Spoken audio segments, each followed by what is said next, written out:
Good morning, everybody, and welcome to the final round of the GSRC Endurance Championship, our first season for 2023. Of course, we'll be having two. Each one is 6 months long and comprises of 6 races. This is the 6th. It's the one you've been waiting for. It is the 8 hours of first wear to end an endurance season. I'm Liam Banks. Alongside me, producing and commentating is Sam Chapman. And here are the details of the tracks settings for today, I should say. 22 degrees at the moment, track temperature, humidity of 33%, 24 km/h wind, which is pretty strong.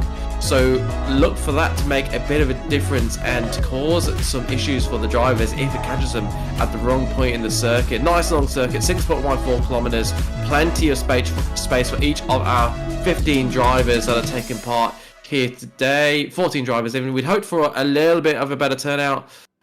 Hasn't eventuated, but we have got quality over quantity. Brock Kelly leads the way for Breadline Racing. Starting alongside him is Todd Hayne for HTS Racing Yellow, who are leading the standings currently. Jared Knight will be starting in 3rd place for HTS Racing Red, with Greg Favell in 4th. Then it'll be HTS Racing Blue and Vermilion Motorsports in 5th and 6th. Vermilion Motorsports are in 2nd currently. HTS Racing Blue in 3rd, tied on points. We've then got Vermilion Motorsports Black with Connor Nixon in 7th. Brett Barker of Kingston Brothers Racing in 8th. Vermilion Motorsports Red for 9th. Tactics Racing Blue in 10th. We'll quickly get through the rest of the grid before the safety car pulls away. We've got David Christensen for Slow and Slow out in 11th. Brody Shepard for Sparrow the Lambo in 12th. HTS Racing Green in 13th. And then Bean Boss Racing in 14th. They're coming on to the start-finish straight. The safety car leads them away. I feel like that should have gone into pit lane. But they are racing. HTS Racing Yellow, they lead the way. They're right behind the safety car. We've got Vermilion Motorsports in 2nd. HTS Racing Blue in 3rd.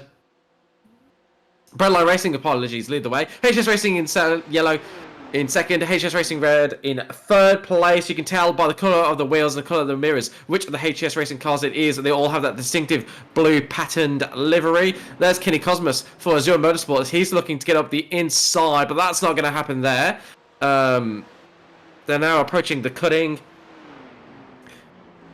And they're all going very, very sensibly, one by one. No need to throw it up the inside on lap 1 and cause a race-ending incident. It's going to be tough enough to get around 8 hours of this absolutely devilishly difficult track without crashing. You do not want to add a crash in the first few corners. That is the sure way to make your teammates angry. And of course, all these cars will have multiple drivers here, and that's one of the dynamics you would need to watch out for if you're going to be sticking with us for the first hour and a half and the last hour and a half of this race. We'll have a nice long break in the middle where we'll just leave the stream running, but there'll be no commentary. So to go back to my point, the thing to look out for is the difference in skill of the drivers. Some of the cars will have drivers of very even skill, and for others there will be a bigger difference in pace between their lead driver and their other drivers. And so you'll see cars come up through the field, they'll fall back down and then come back up through the field as their faster driver gets back behind the wheel. Greg Vaval here is under pressure in the accelerated endurance entry. He's got HTS Racing Blue right behind him. That's a move up the inside. into the chase. That was brave all over the curb. You saw the car really fighting to get away from the driver, but the driver keeping a steady hand saying, "No, whoa, Bessie, I'm gonna keep you in line here."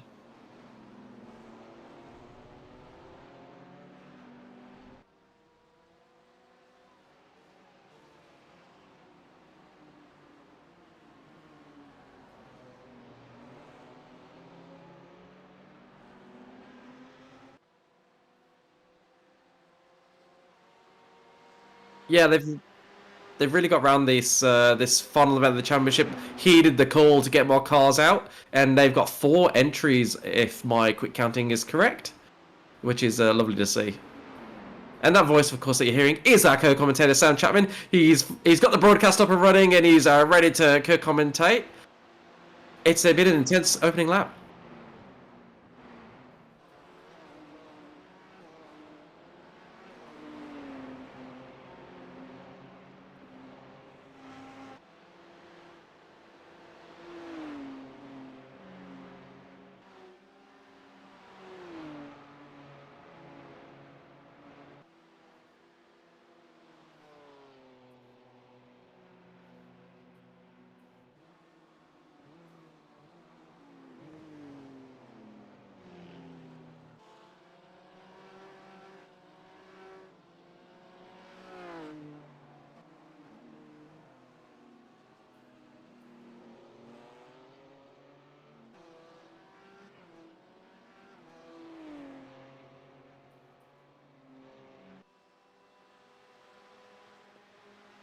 Yeah, great to see him out there and doing a really good job, evidently, given his position on the track. Now we've settled down just a little bit, time to bring you all up to speed on the standings in the championship and who to look out for during this race. HGS Racing Yellow are leading the championship. They're currently in second place on the racetrack. They're on 135 points. And there's 2 teams that have a realistic chance of overhauling them here today, unless something catastrophic goes wrong. And that's Vermilion Motorsports, who are on 111 points, and HGS Racing Blue, who are also 111 points. And who's that that's diving into the pits? That's Connor Nixon for Vermilion Motorsports Black, diving into the pits. This is a very interesting call. Can't imagine that scheduled, which tells me it's one of 2 things. Either a punishment that they've received, a drive-through, a problem for Connor Nixon, meaning that he's got to get out of the car and swap drivers. It'll be interesting to see if he pulls away at the end of this stop. They've got caught up in the pack and they think they have a lot more pace, so they decided that they're going to take an early pit stop, get into clean air, and get going, although I'm not sure the wisdom of that so early in the race. Or they accidentally started the race on their qualifying setup.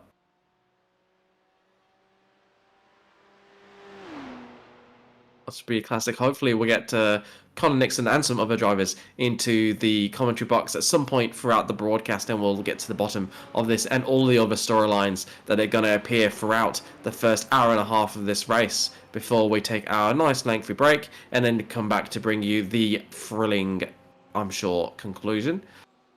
These are the standings. So here they can see what I was talking about. HGS Racing Yellow, they're in the lead of the standings on 138 points. You then got Vermilion Motorsports and HGS Racing Red tied in second on 111 points. Only 20 odd points behind, 24 points behind the leaders, so they can easily catch them up. HGS Racing Red, they've got an outside chance of taking the championship, but it's looking unlikely, and they haven't shown the pace. They haven't had those big results. They've just been supremely consistent. Look at their points across the first 4 rounds, 26, 20, 23, 20. They don't have quite have the pace of the leaders so far this championship, but they are quick enough that they could win the championship through sheer consistency if they can get that first big result here tonight. Behind them, there's a tight battle for 5th between Spyro the Lambo, Australia Ride Racing Pink, and ILEC Motorsport. Only 2 points behind those 3 cars, so watch for those cars out there on track. ILEC Motorsport not out on track, so that will be a battle between Spyro the Lambo and Australia Wide Racing Pink, who also aren't on track. So that battle is looking like it's going one way, quite clearly. Next car in that battle is the Kinnystone Brothers Racing. They're on 59 points. So they could certainly make that 12-point gap 13-point gap to Sparrow the Lambo, so that's something to watch out for. Kidney Stone Racing versus Sparrow the Lambo. Here, we're watching, this is the Kidney Stone Brothers on your screen right now. You can tell because of that distinctive half and half livery with the red on the one side and the gold on the other. And I must thank them for running that livery because it makes it very easy to spot on the broadcast and makes our job easier in commentary. They have got Vermilion Motorsports red chasing them down, and good to see the Vermilion Motorsports cars all running slightly different liveries to help us out as well.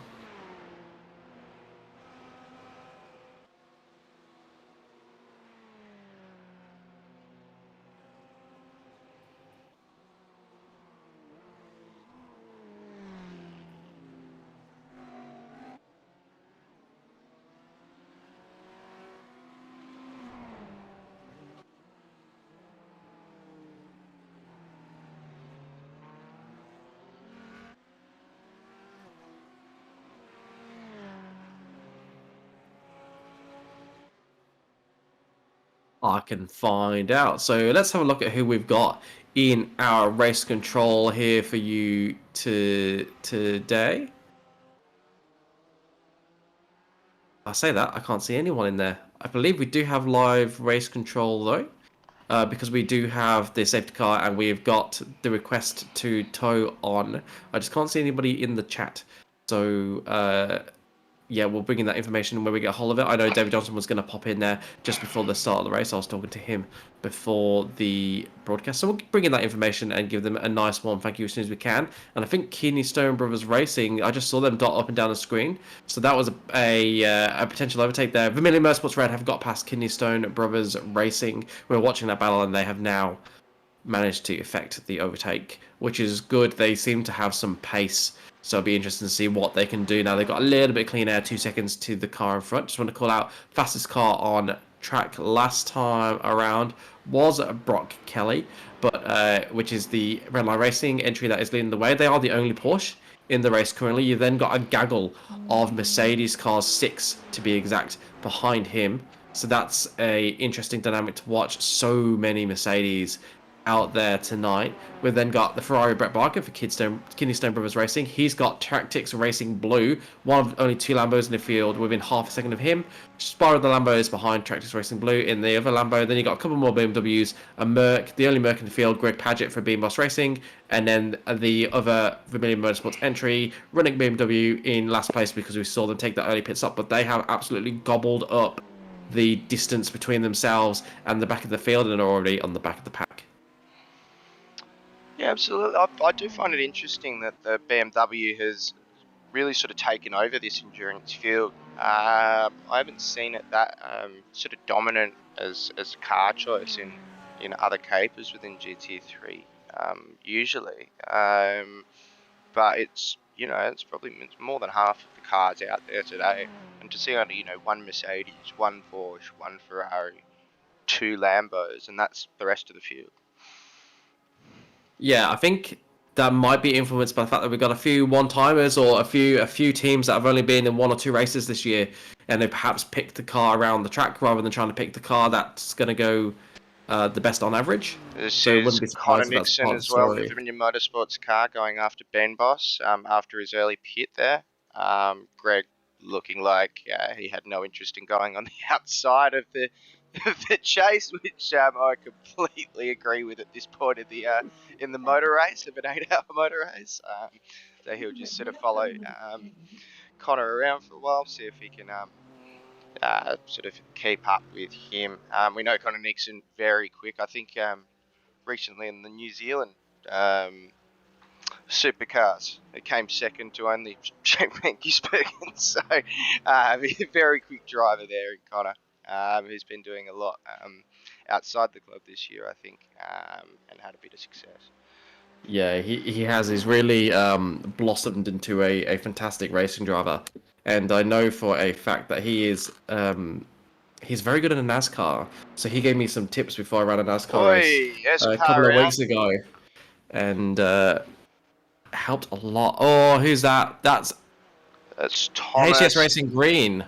HGS Racing Green spinning around. Stephen Thomas at the back of the field. And we'll get a replay and show you what happened there. first casualty won't be the last. Well, actually, touch wood, that's our first accident, so pretty good job by the guys so far. Yeah, just asking a little bit too much of that rear end, which does sort of happen through there, and then he's just trying to very carefully without damaging the car. Oh, it's such a precarious place to be, though. Fortunately, there's not that many guys on track, so they can avoid it. There's not all these fights all over the place, because it's... If you were too wide going through there and you saw that, you give a fright. Yeah, the thing is, there's nowhere safe to crash around here, is there? There's nowhere you can crash, really, and be confident that you're not going to get in anybody's way, because there's just not much runoff around this track. That's why it's a... imagine one of the reasons it's an FIA Grade 2 circuit rather than a Grade 1 circuit, suitable for the likes of the F1s and the hypercars. Yeah, absolutely. It's... Yeah, I can't imagine F1 cars enjoying this circuit very much. There's just a little bit too much elevation for what is a very fine-tuned floor and, you know, body and all that sort of thing. And yeah, you're right, especially over that top bit.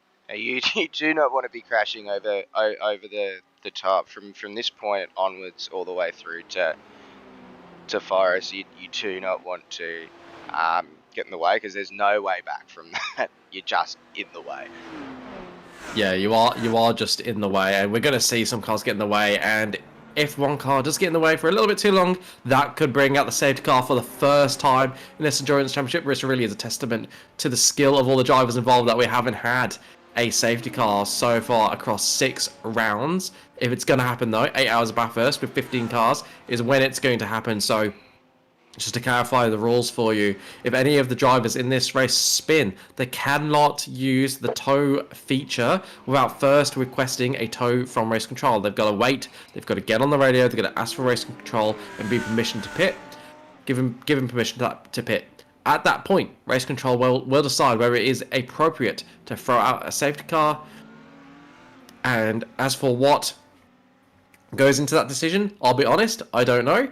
I assume they'll be looking at where the crash is and whether they think it would bring out a safety car in real life, and also the state of the race and whether it is going to help the racing here, because let's face it, this grid can get quite spaced out over the course of an 8-hour race.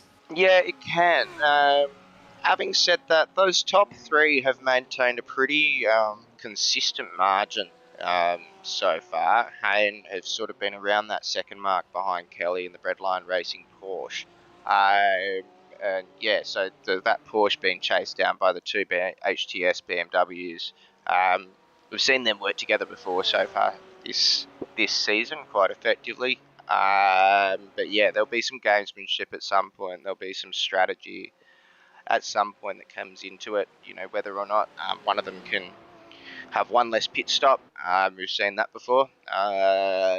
Or whether they fight each other, or, you know, I'm glad these guys out front are still relatively close together, but they're also probably not pushing to the max, knowing full well there's 8 hours ahead. And while you might be able to make up a place now, that's very meaningless if you have to spend 5 minutes in the pits, and that can make a very long 8 hours after that. Yeah, that's the chess match that you get into around a race that is so long. It's something you don't see in the sprint races, even in the 60-minute or 90-minute GT3 races that we run. You don't see it quite so much. That's more like checkers compared to the chess. That is the 8 hour. Look at how close Kelly toes to the wall through here as well. Everyone, he's just pinpoint. It's within about 5 centimeters of every wall through that section. It just looks like he's got it dialed in. Very impressive stuff through there. Sorry, continue, Len. No, I will say that Porsche confused me at the start, because I thought that was the safety car at the start, because I didn't see the safety car. I was wondering what you were going down with the safety car. I saw the bright red car at the front. I'm like, oh, that must be the safety car, but there was no safety car. Oh yeah, my god! Just like, no, it's a bit weird. The safety car didn't pull in there. I was like, I don't know. I'm pretty sure he pulled in, but maybe I wasn't paying attention. It's not my morning. Just do me a favor. If you show anybody any clips from this broadcast, just cut out the start. Just ignore it. If you're watching back here and you're rewinding right now, just start like 5 minutes into the race. It's all good. Yeah. You won't miss much, I promise. You won't miss much because we've actually been under safety car conditions for the last 16 minutes and 42 seconds, being led by the red line safety car. Dear. I'm not saying it's anything to do with the bottle of port I drank last night, but I think it could have had an influence. It might have had an influence. It might have had an influence, but a similar strategy might have had an influence in some of my decisions on the planning of the broadcast this morning as well. So yeah, apologies if we're not making sense at any given point. We're doing our best. Yeah, thank God we're not in the same state. Otherwise, the stream would be starting 5 minutes late with incorrect commentary every time. No, so we to get back to the racing. Yeah. Jared Knight in the HS Racing Red entry in third place is just putting the is putting in some really good lap times. We're really consistent in those 2 minute 3.2, pretty consistently. Not going more than a 10 or 2 outside of that, which tells me he's driving to a delta. Also tells me his delta is below that of the Redline Racing entry currently leading the race, and Todd Hayne in the HCS Racing Yellow. Those 3 cars, all within a second of each other. At one point, Brock Kelly, who's leading the race, did have a 1.5 second lead, so that has come down. So I do think the BMWs are just starting to stretch their legs as they get past the opening part of the stint. They've got their tyres warm, and BMW's got just a little bit more pace than the Porsche out.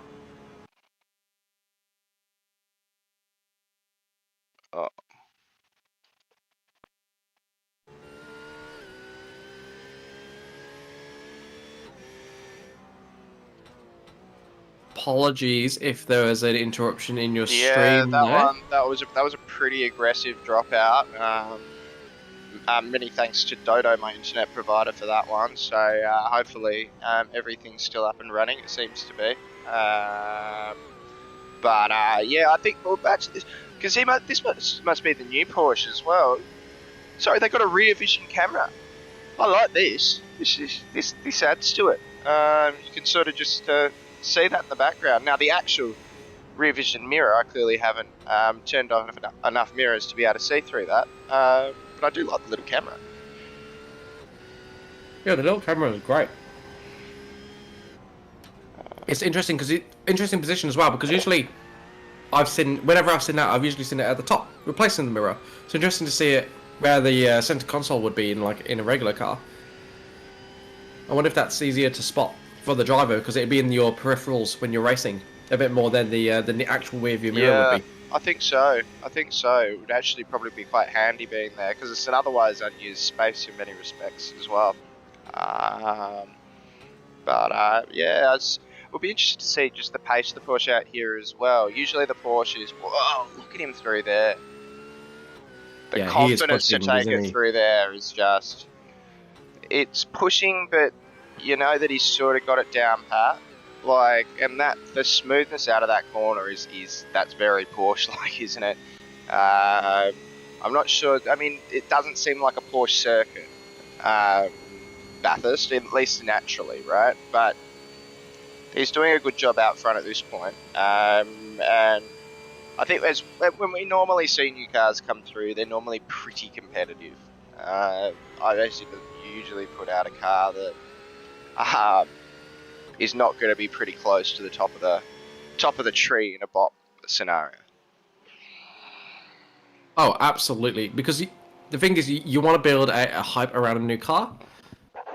The best way to kill hype and make sure people don't buy it is to make it uncompetitive straight away, right? So if anything, they're always going to well, if I was running iRacing, I would definitely lean to the side of making it maybe a little bit more powerful than it should be, and then pulling it back, as opposed to the risk of it being slightly underpowered if you've got your calculations a bit wrong and having to bring it up, because you lose that hype and that yeah, absolutely, that press around having the new car and people are excited to try it.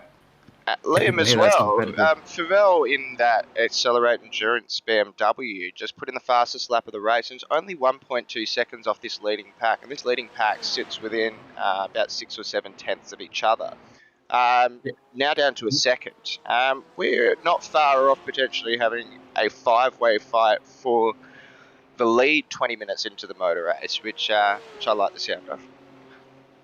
Yeah, that sounds. I'll subscribe to that. So he's just done the fastest lap of that lap, a 2:03.2, which is just quarter of a tenth of a second off the fastest lap of the race. So he's running about that pace.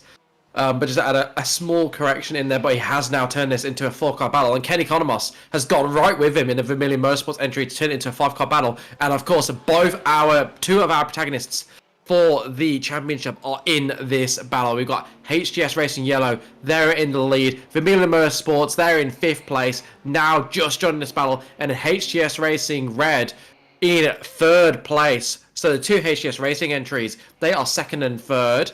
Next to each other on track, and then Vermilion Motorsports just at the back of this pack, just waiting to see if they can pick off and work their way up. It's going to be really interesting to see what happens tactics-wise, because those two cars at the back, they've had to burn some fuel to catch up to this leading group. The HS Racing Yellow Red, potentially not burning the same amount of fuel as they've been stuck in the slipstream of the Breadline Racing entry for quite a while now. However, those cars at the back of this track, they're getting a 3, 4, 5 car slipstream, which is really going to help them conserve the fuel. They don't have the fuel maps to help them do that anymore. So it'll be really interesting to see if any of these drivers are able to go long at the end of their first stint. It'll also be interesting to see just how long their stints are, so we can get a feel for how many stops we're going to get this race. And yeah, it'll be interesting to see who makes the move to try and get past these cars, because particularly with Bathurst, if you can do it in the pit stops instead of doing it on track, you're going to do it in the pit stops. Yeah, absolutely. I mean, Bathurst is still a track you can overtake. It's just, you don't really want to be in a battle like this for too long. It can take it out of you following along through such tight areas. It's already just difficult enough keeping it on the track on your own, let alone when you're fighting someone not just ahead of you but behind you, as the three in the middle of this pack now are. You've got to have all your wits about you. And over a period of time where these guys are most likely doing double stints, probably a couple of hours each, if they have 4 drivers, and more if they have less than 4 drivers. Difficult to stay switched on like that for that entire period of time. It's something I'm not sure if I haven't done enduro before properly, but I think I stick to sprint races for a reason. See, I find the longer format actually calms me down, and it makes me feel less stressed when I got cars behind me, because I know I can just let them go. There's no point in trying to defend them that much, because I'm not going to hold them off for, hours and hours and hours. Let them go and let my co-driver do all the hard work and get past them. Interesting note, so that pace has really been taken out of this race. Brock Kelly on the last lap, a 2:04.2, when they have been running in the 2:03.2 beforehand. So I think what we're seeing is Brock Kelly trying to do as much fuel saving as he can get away with without giving up the lead. And I think we might actually be seeing the HGS Racing Yellow and HGS Racing Red boys deciding that they don't want the lead. They don't want to be pushing all that air out of the way as they go down the two incredibly long straights that we have here at Bathurst. Racing Blue just does the fastest lap of the race. They're 5 seconds back from this pack, and while this pack fiddles around, they're lapping second a lap faster at the moment. They could find themselves in here as well. Oh, as we see a move here. No, just sticking out the nose, spook him a little bit, make sure they know he's there, and then Fuvell tucks in back behind. But all these guys within less than half a second of each other, and yeah, this is set to go at some point. I don't know what the catalyst will be. I reckon someone going into the pits could be the catalyst, but we're only 25 minutes in. It's probably still another half hour before that comes up, you would have thought that. Oh, absolutely. It's been pretty consistent throughout the entirety of this season. That it's been about an hour per stint. That's just about how long these fuel tanks last, regardless of the type of track that we're on. So an hour is a good starting point for our strategies here today, and we'll see how far beneath or above that they go in terms of stint length in this first stint. You hit the nail on the head there, and the point I was driving towards when we were talking about that is that if this group isn't careful, it will become a 6-car group in about 5 laps time, because HGS Racing Blue running about second a lap quicker than this pack at the moment, and they are 5 seconds behind. So if they want to keep this between the top 5, if they want to break free, if they want to be that lead group, they're going to have to get a move on. Otherwise, HGS Racing Blue are going to catch up. Vermilion Motorsport Red, they're a further 11 seconds behind. So it is unlikely that they're going to get involved in this fight. However, that we know that the pace is there to do 203s. We know it's there. And we know that the Vermilion Motorsports, they're not mugs. Regardless of which entry they are, they're not mugs. The potential is there to find that time.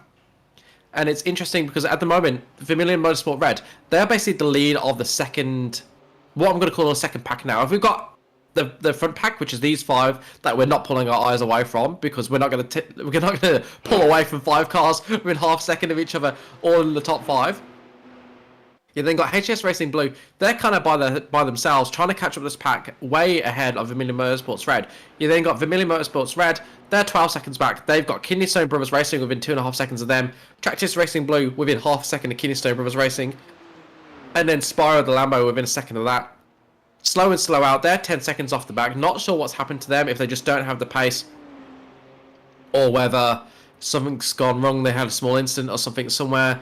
14 laps into this race, 10 seconds behind, that's a second a lap, quite a lot. But Bathurst is a track that really differentiates between skill levels because it's so difficult. And not just skill levels, but the amount of risk that you're willing to take. I know, from my point of view, when I get in the car a bit later, I'll be taking a zero risk point of view because I'm terrible at Bathurst. So my lap times are going to be slow. Other drivers, they'll be happy to take the risk, get it close to those walls, like we're seeing from Brock Kelly, like we're seeing from Todd Hayne, Jared Knight, Greg Favell, to really get those last few tenths of a second out of the lap. And that will gain them about a second a lap if you decide that you're going to push it and engage with that risk a little bit more, compared to other drivers that just would not engage at all. So, to catch up, so 4 cars that I've kind of, they're not out of the race, but they're off the back of any of the packs. You got the Slow and Slow Out in 11th. Vermilion Motorsports Black in 12th. Connor Nixon taking an early stop. Be interesting to find out what happened there. Greg Padgett, Beam Boss Racing, he's in 13th. And then HGS Racing Green, they're all pretty detached at this point with that 10-second gap between Slow and Slow Out and Spider Lambo. Spider Lambo at the back of that second group, which goes up to Vermilion Motorsports Red. Those 4 cars covered by about 4 seconds. And then from HGS Racing Blue up to Breadline Racing in first, that is your lead group, with HGS Racing Blue just a bit detached but looking to catch up. And we got under investigation an incident involving Tractis Racing Blue and Kidney Stone Bros Racing. So Tractis Racing Blue, they're currently in 9th place. Kidney Stone Brothers are racing in 8th. Interesting. I wonder what's happened there. I haven't seen any major incidents for them. Refresh trading paints, please. Oh, okay. The comments are coming through. All right, I've got to do some technical work. Yeah, as well, I think this is the first time we've seen the Ben Boss car this season. It was a fixture historically, but good to see them back out as well. Obviously, good to see Greg on track. He's been back out again, back out in the up and comers as well. So good to see these guys out racing again too. But yeah, this is. I'm very pleasantly surprised by this fighting pack at the front. We haven't seen any overtakes. I just don't know when it's going to come. But yeah, with this Tractis Racing, so no further action. It seems that there was some sort of contact. I haven't seen anyone significantly dropping a position. But let's see. There have been some passes. While we... Sam will go and have a look and see if we can find that footage and bring it to you. In the meantime, we'll just continue to follow this battle. Interesting to note, the pace has picked up a little bit. So Brock Kelly, 203.6 the last lap. Not running at the ultimate pace that we saw earlier and that we're seeing some other cars do. HGS Racing Blue with a 203.2 for instance. But definitely taking half a second off the lap times they were doing a few laps ago. So whether that was just cooling the tyres down a little bit, whether that was just doing some fuel saving, testing the waters to see if he could get HGS Racing Yellow or HGS Racing Red to pick up the mantle and give him a bit of a break when it comes to getting the slipstream.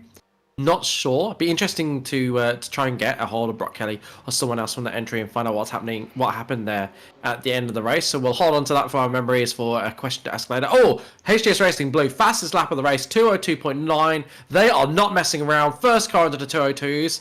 They are now 4.5 seconds off the back of this pack. It's come down about a second in the last 2 or 3 laps. They're half a second a lap quicker than those ahead of them, at least. This is about to become a 6-car battle if Brenton Jewell and HS Racing Blue can maintain that pace. The question now is, how much risk is he engaging with to be able to run that pace to catch this pack? Is this a comfortable pace? Is this just a pace of that car? Are they running a setup that just works better once the fuel load comes down a bit, once the tyres are up to speed? Or is it them pushing like mad to try and get to the slipstream, and that is when they will back off again because they know it could make or break that race, whether they are or not they're able to catch this pack before the start of the pit stops. If they can catch it, they're in the race for the victory. If they can't, it could be hard without that slipstream helping you out a little bit. Yeah, absolutely. As well, so we're seeing Vermilion Black, the reason that they had a mistake in the dipper and had to take a fast repair. So that's why we saw Connor Nixon end up in the pits early on, unfortunately. So, yep, very much an unscheduled pit stop there. I'm hoping Trading Paints is refreshing itself, but it's also decided it wants to download something new too. So we'll see what happens with that. This is for the lead here. This is HTS Racing Yellow trying to get up on the inside of Redline Racing by Brock Kelly, but he covers that off. And look at Favell there in behind, looking racy. Vermilion wants a piece of it too. Those guys are getting impatient behind. They're sitting right at the back of this pack. They know that they're losing time to HES Racing Blue behind, who just does the fastest lap of the race again. It's only 2.5 seconds back now, Brenton Jewell, from this 5-way fight for the lead.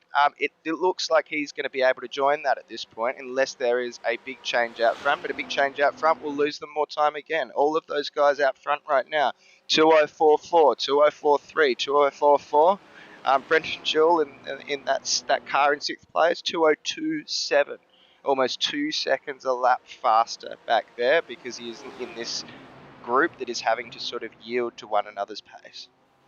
Yeah, it's bizarre at the moment because it's not just HTS Racing Blue that's faster. They're not just one fast car out of position trying to get back into the lead battle that they should always have been in. No, Vermilion Motorsports Red, Kidney Stone Brothers Racing, Tractis Racing Blue, Spyro the Lambo, all putting in times faster than Breadline Racing, which just shows you how much time he is giving up at the moment running the pace that he is running. Of course, that lap time would have been partially because of that little battle he had of HTS Racing Yellow, compromising both of their speeds in that corner. But we did get an answer. We were just speculating, I say we. It was mostly me, I'll be honest.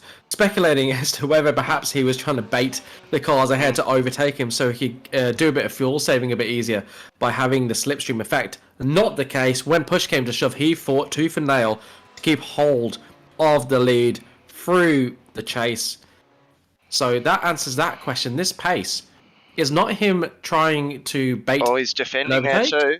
Look, he just sort of nudged into the middle there, be like, don't bother, I'm still here, don't overtake me yet. So I'll be interested to see what their pace is this lap. Yeah, interesting. And then the question is, who in this group is actually saving fuel effectively? I can't remember. Was it HTS Racing Yellow last time that ran that real pinpoint strategy around Road Atlanta to get to that extra, one less pit stop? Or which it was HTS, one of the HTS teams. I think it might have been HTS Racing Blue. Okay. Yes, I think you're right. But we know that some of these guys are good at fuel saving. Yes, some of the tricks of the trade around fuel mapping and clutching in and that sort of thing have been removed, but the old lift and coast still plays a big part, and actually just being in the pack, as long as you're not being held up and being on and off the throttle, will have a big impact on fuel as well, while this Porsche punches the hole in the air for all the beamers behind it. Yes, interesting you mentioned that as well, because we were talking to two of the fastest drivers in GT3 in the GSRC, Simon Cox, who finished second in the GT3 Championship on Monday night. And what's this? This is a battle for position. David Christiansen driving slow in, slow out. He's attacking Vermilion Motorsports back, being driven by Connor Nixon. So that's Connor Nixon getting past him, actually. So this is Connor Nixon on his sort of comeback run after the earlier incident. He's sort of slowly waking his way back up through the pack because his pace is is fast. Their pace is actually right on par with those top boys.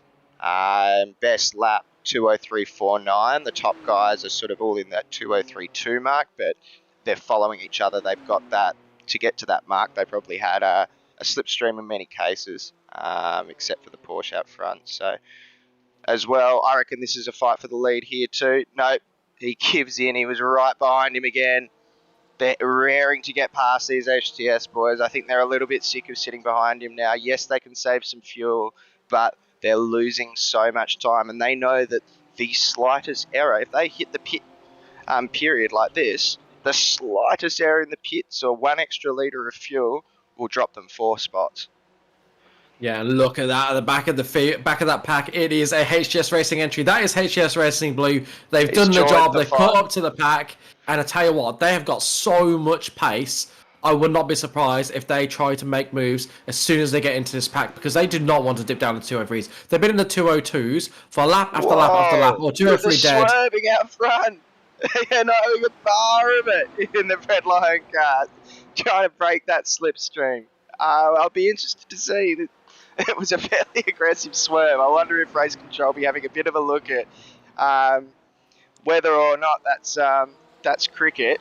But yeah, not wanting to see them get ahead, but really not pulling away. It looked like Brock Kelly's race a little bit early on. He sort of got out to a second lead, looked very comfortable there. But since that point, we've seen this pack really tighten up, and we've seen Hayne looking fiery behind, ready to stick his nose in. But the defensive drive from Kelly at this point has meant that's not been an option. Yeah, he's doing a fantastic job, is Kelly, putting the car where it needs to be to defend his lead, even though he hasn't got the pace of the cars behind him. A masterful defensive performance so far. Going to be tough to make that work for the entire length of this race. Still 7 hours and 20 minutes-ish to go in this race, so it'll be interesting to know how fast his teammate is in the Breadline Racing entry. We know HGS Racing Yellow, we know HGS Racing Blue, HGS Racing Red. We know Vermilion Motorsports will be fast. Accelerate Endurance, I'm not sure who's driving alongside Craig Favell. That's a new name that's entered into this race, so we'll have to wait and see, but theoretically they could be quick as well. Breadline Racing, we've seen twice before this season. As well, sorry, HGS Racing Blue into the pits. They're going to try an early pit stop and see if they can jump this group. They know that their pace is there. And effectively, there's only a couple of seconds splitting those guys ahead. So an early pit strategy could mean big things, given they're right at the back of this pack. It really could. I assume they won't take fresh tyres, but it'll be interesting to see. Look at this up the inside as well. Sorry, Hayne. Or is he going to... Yeah, okay, Kelly's finally yielded that position. Finally yielded that position after an absolute attack from that HGS car behind. And now he's in the HGS sandwich. Not where you want to be. And the thing is, that Porsche, as we know, just from the GT3 racing, it is quick in the corners. And he's not going to be able to utilise that speed if he's stuck behind a BMW in the corners. So it'll be interesting to see what he can do behind this car, if he can get a good run down through Forest Elbow onto that long straight and get a move into the chase, like we saw HGS Racing Yellow trying to do the last couple of laps. But eventually HGS Racing Yellow has been able to get past. It'll be interesting to see how quick he can break away, if he can break away from the Breadline Racing. We suspect there's more pace. Time to show it if you've got it, because HGS Racing Blue have taken an early pit stop. And they've come out in clean air, 6.5 seconds to the car ahead. Didn't see whether they took tyres, but it was a 29-second stop. Generally, what we've seen in the past is people taking tyres every single time, because it doesn't add much lap time. However, if you're going for the undercut by pitting early, if you take new tyres, they're going to be cold, which means that you're not going to have the pace in the first lap or two. So if you're going for an undercut, it might be worth keeping the tyres on, going for a double stint with the tyres, just so you can keep them warm. So you've got warm tyres to attack on and actually make an overlap happen. But not sure if that is what we're seeing here, or whether there was new tyres. We'll have to wait for the rest of the cars to pit to find out how that story plays out. HGS Racing Yellow, they pulled out a gap of 0.6 of a second, not a big gap, but it's slightly bigger than what Breadline Racing have had the last few laps. So that's Kidney-Stone Brothers Racing. This is them battling Tactics Racing Blue in the Lamborghini. Side by side, two corners there. Tactics Racing Blue holding the position from Kidney-Stone Brothers Racing. Inspire the Lambo is just there, looking to become the second piece of bread in this Lamborghini and Ferrari sandwich. Absolutely. So we're still seeing these battles down the field. We've mostly seen the battles up the top so far. In fact, that overtake by Nixon on David Christensen for P11 was the first overtake in 22 minutes at that point. But we've had so much to talk about because they've been so close together. There haven't been those overtakes. We've just sort of been waiting for them as this continues on. Brett Barker there at the Ferrari, really wanting to get past here. And now Spyro the Lambo is very much involved and he's going to have to hop on defense, the Ferrari in the middle. Yeah, Brody Shepherd looking to mount the attack on Brett Barker there in the Spyro the Lambo, looking to gobble up Kidney-Stone Brothers Racing. So Kidney-Stone Brothers Racing going side by side with Tactics Racing Blue decided that perhaps going side by side through Griffin's Bend isn't the best idea. Backed out of it perhaps a bit too late, scrubbed off a little bit too much speed, and that just invited Spyro the Lambo into the battle. And what it's done is given Tactics Racing Blue a little bit of a breather. So Kidney-Stone Brothers now, the best thing they can do is try to ignore Spyro behind them and just get back up to into that gearbox of Tactics Racing Blue, because the best defense is going to be attack. If they start defending, if they start losing time, they're going to lose touch to Tactics Racing Blue, and they're just going to get into a stint long battle. Well, I say stint long until the end of this battle, until the end of the stint with Spyro. Best thing they can do is try to close up to Tactics Racing Blue, use that uncertainty of what that car ahead is going to be doing to stop Spyro from mounting an attack, and mount an attack on Tactics Racing Blue themselves, get past them, try and pull away. Be interested to see what happens. As we see too, so right when HDS Racing Yellow were looking like they were pulling out a bit of a lead, that Breadline Racing Porsche has done the fastest lap of the race, a 2:02.21.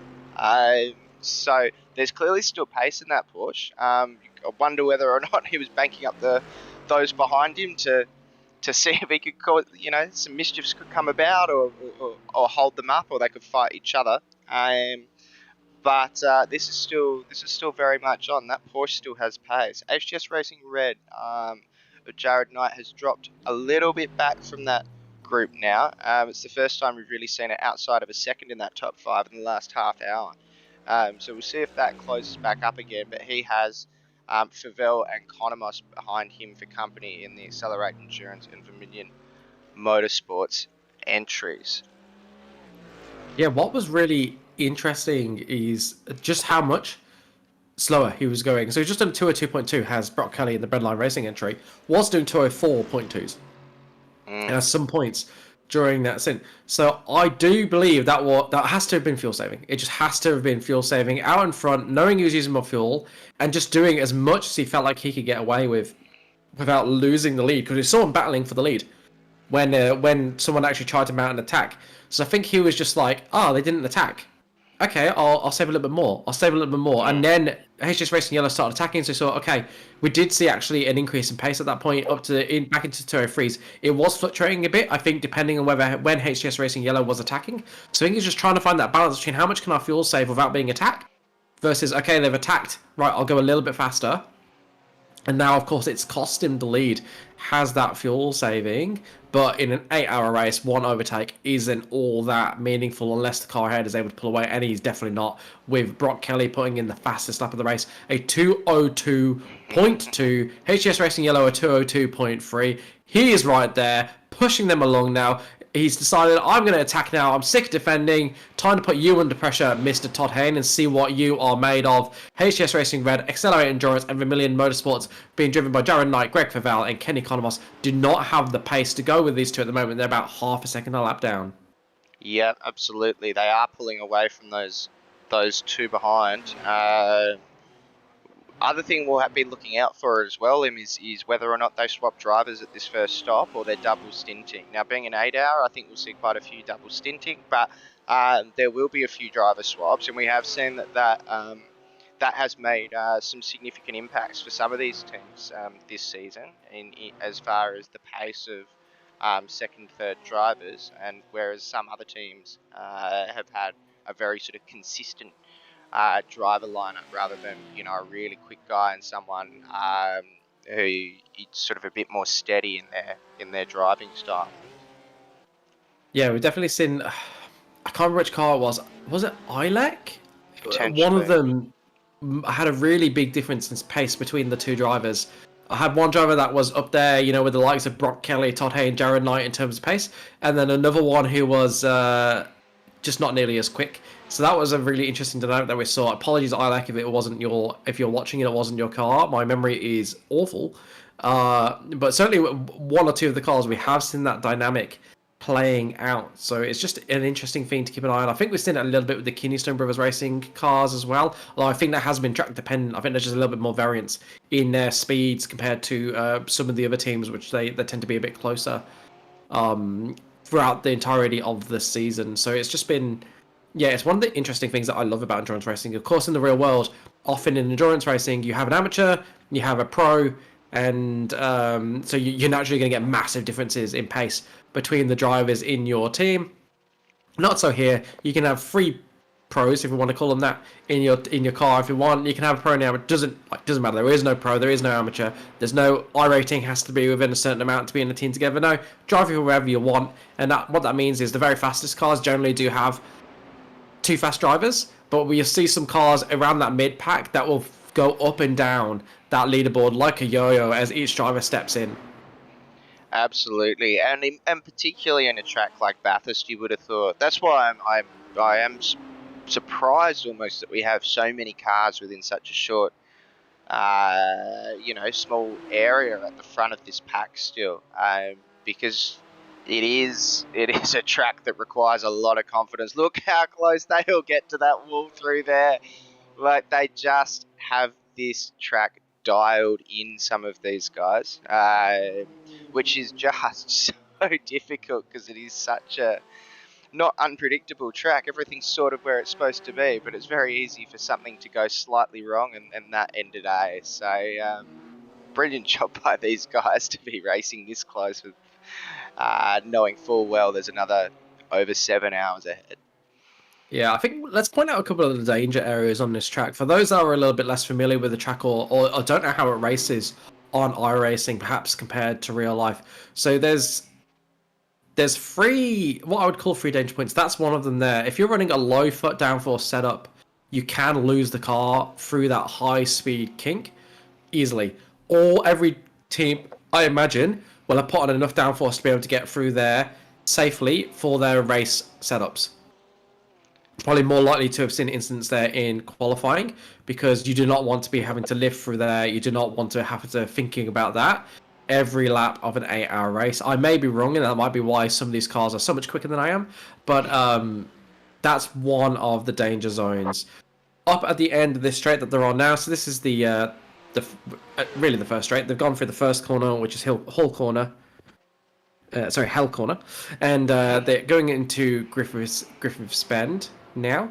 Not too dangerous here. You can, if you carry in too much speed, you can scrub off the speed and stomach the corner. You'll just lose a bunch of time. This is cutting. This is one of the danger zones. It's very easy to get oversteer into the second part of that corner if you try to brake it a little bit too hard and don't get the steering lock off, or if you keep the pace consistent but you just put on a little bit too much steering lock, you can also get oversteer there. So watch for that to happen, particularly as the tires get older and they have less grip towards the end of the stint. That curb there that Porsche just hit, that can send you into the wall on the left if you hit it too hard. Really, really careful. Most drivers will stay off that, or they'll just give it a little bit of a kiss, but with very, very little steering lock, just to make sure that it doesn't send them into the wall. All through here, all through the dipper. It's difficult, and then it culminates in this corner, Forest Elbow. That corner, the car just wants to understeer. It is pushing you into that wall on the outside, and you know you have to get on the accelerator as soon as you can, because you've got this massive straight down towards the chase. So you need to get on the accelerator as early as possible, and that means you have to flirt with that barrier each and every lap. Getting that risk reward right will be a big differentiator in the pace between the drivers, and those are the danger zones on this track. The last few corners, that's the closest thing you get to a break on this track. Absolutely. Yeah, it certainly is tricky. The Porsche does look compliant. I mean, the Porsche sort of always does look very compliant until it's not. That's the sort of characteristic of the Porsche being that rear-engine car, whereas you might see your Ferraris and that sort of thing looking a little bit more taily because they sort of dance around a little bit more. The Porsche sort of relies on a planted nature, and then if you're going outside of that, it can it can get dicey quickly. But yeah, they've now pulled out 3.5 seconds on the guys behind, so that that battle pack out in front is well and truly split up for whatever reason. I think it's interesting because they were really seesawing on pace throughout that period of time.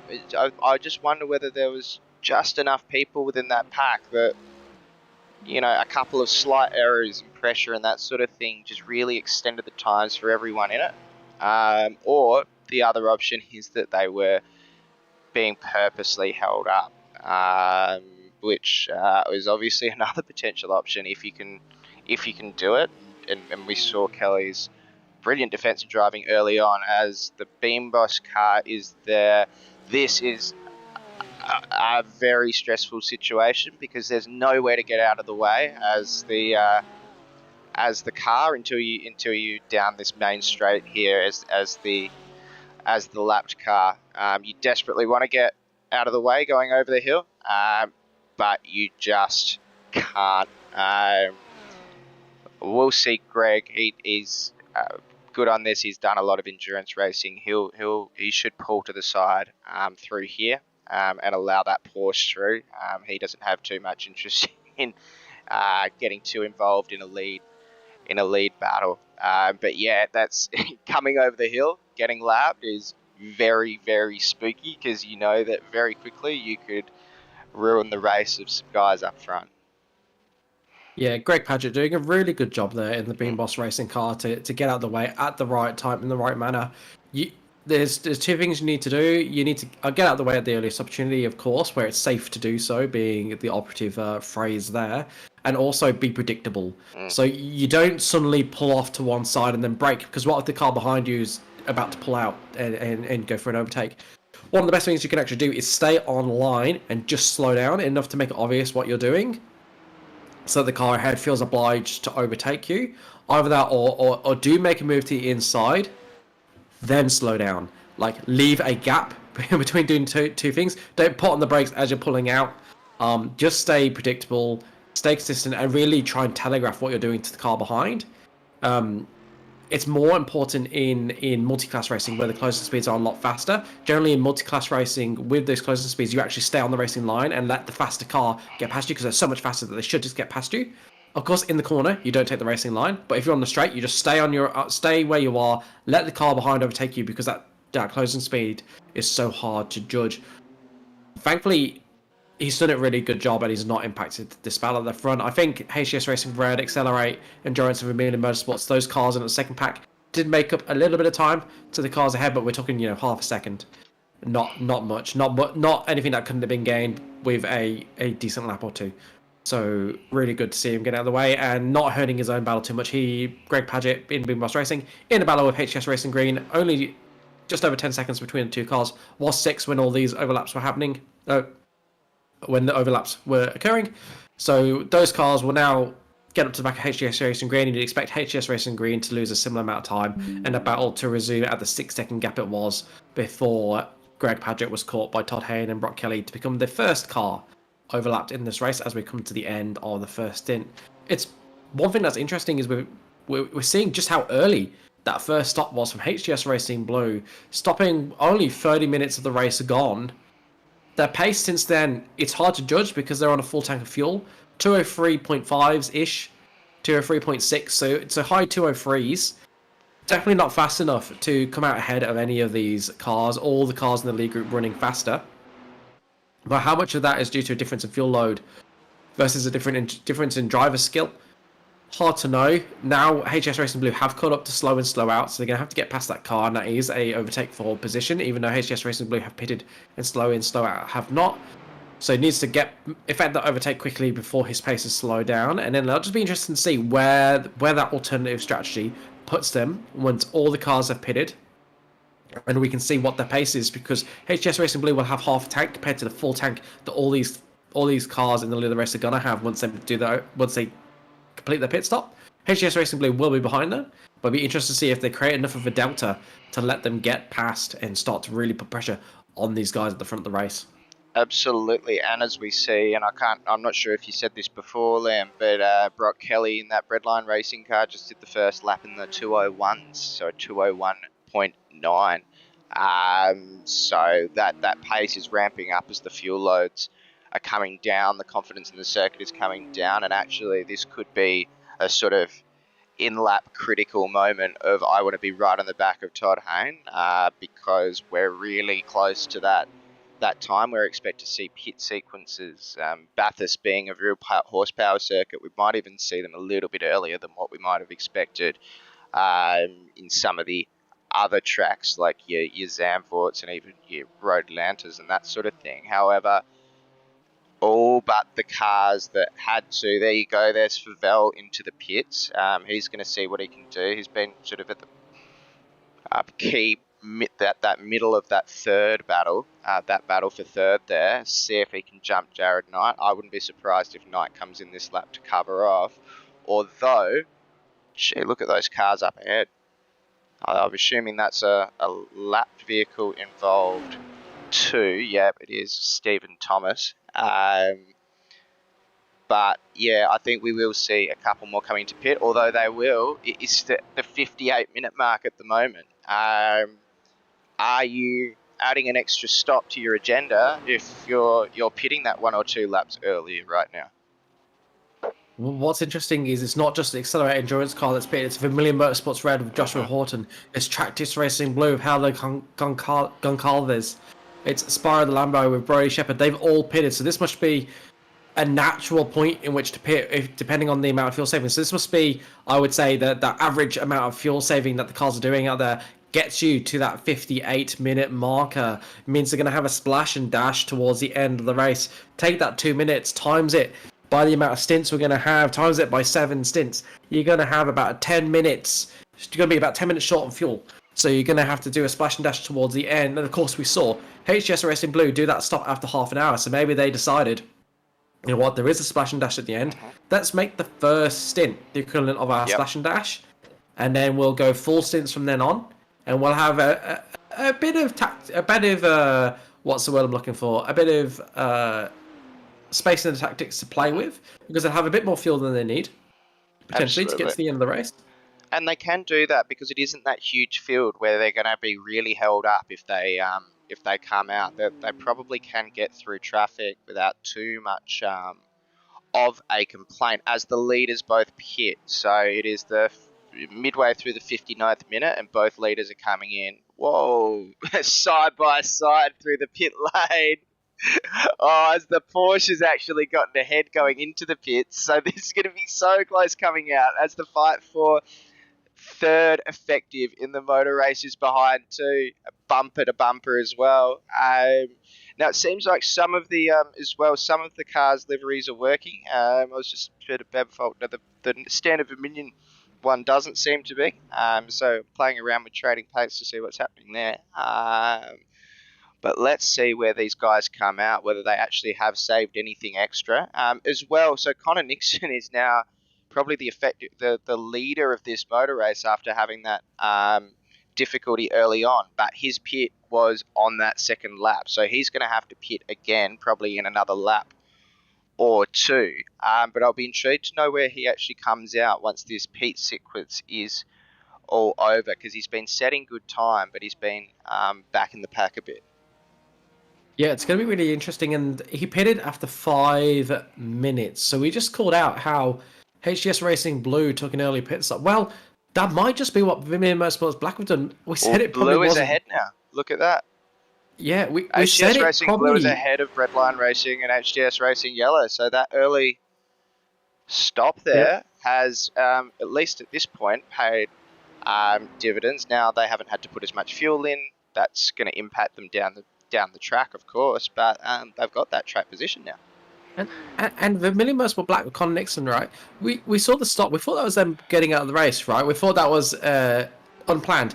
What if it was planned? We just talked about a splash and dash. Only need 10 minutes to fill. Well, they went had an 5 accident. minutes. They had an accident. Need to take They a did have an fast repair. accident. Yeah, so they had an But accident in the I think in the cutting or something, and they had to take a fast repair, is what was noted on the chat there. But whether or they're in not this that race. gets them that extra, well, yeah, you're right. So whether or not, once again, is that splash and dash required? Even if it is, because it was only like lap 2 or something.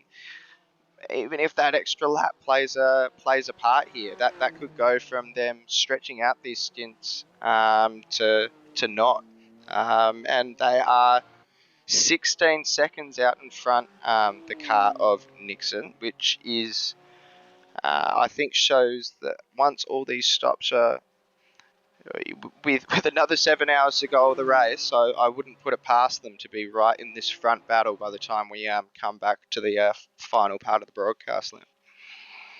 Yeah, absolutely not. And there you go, Vimian Motorsports Black pitting 2 laps later, as we would suspect, because they pitted 5 minutes, or almost 6 minutes into. Sorry, they pitted on lap.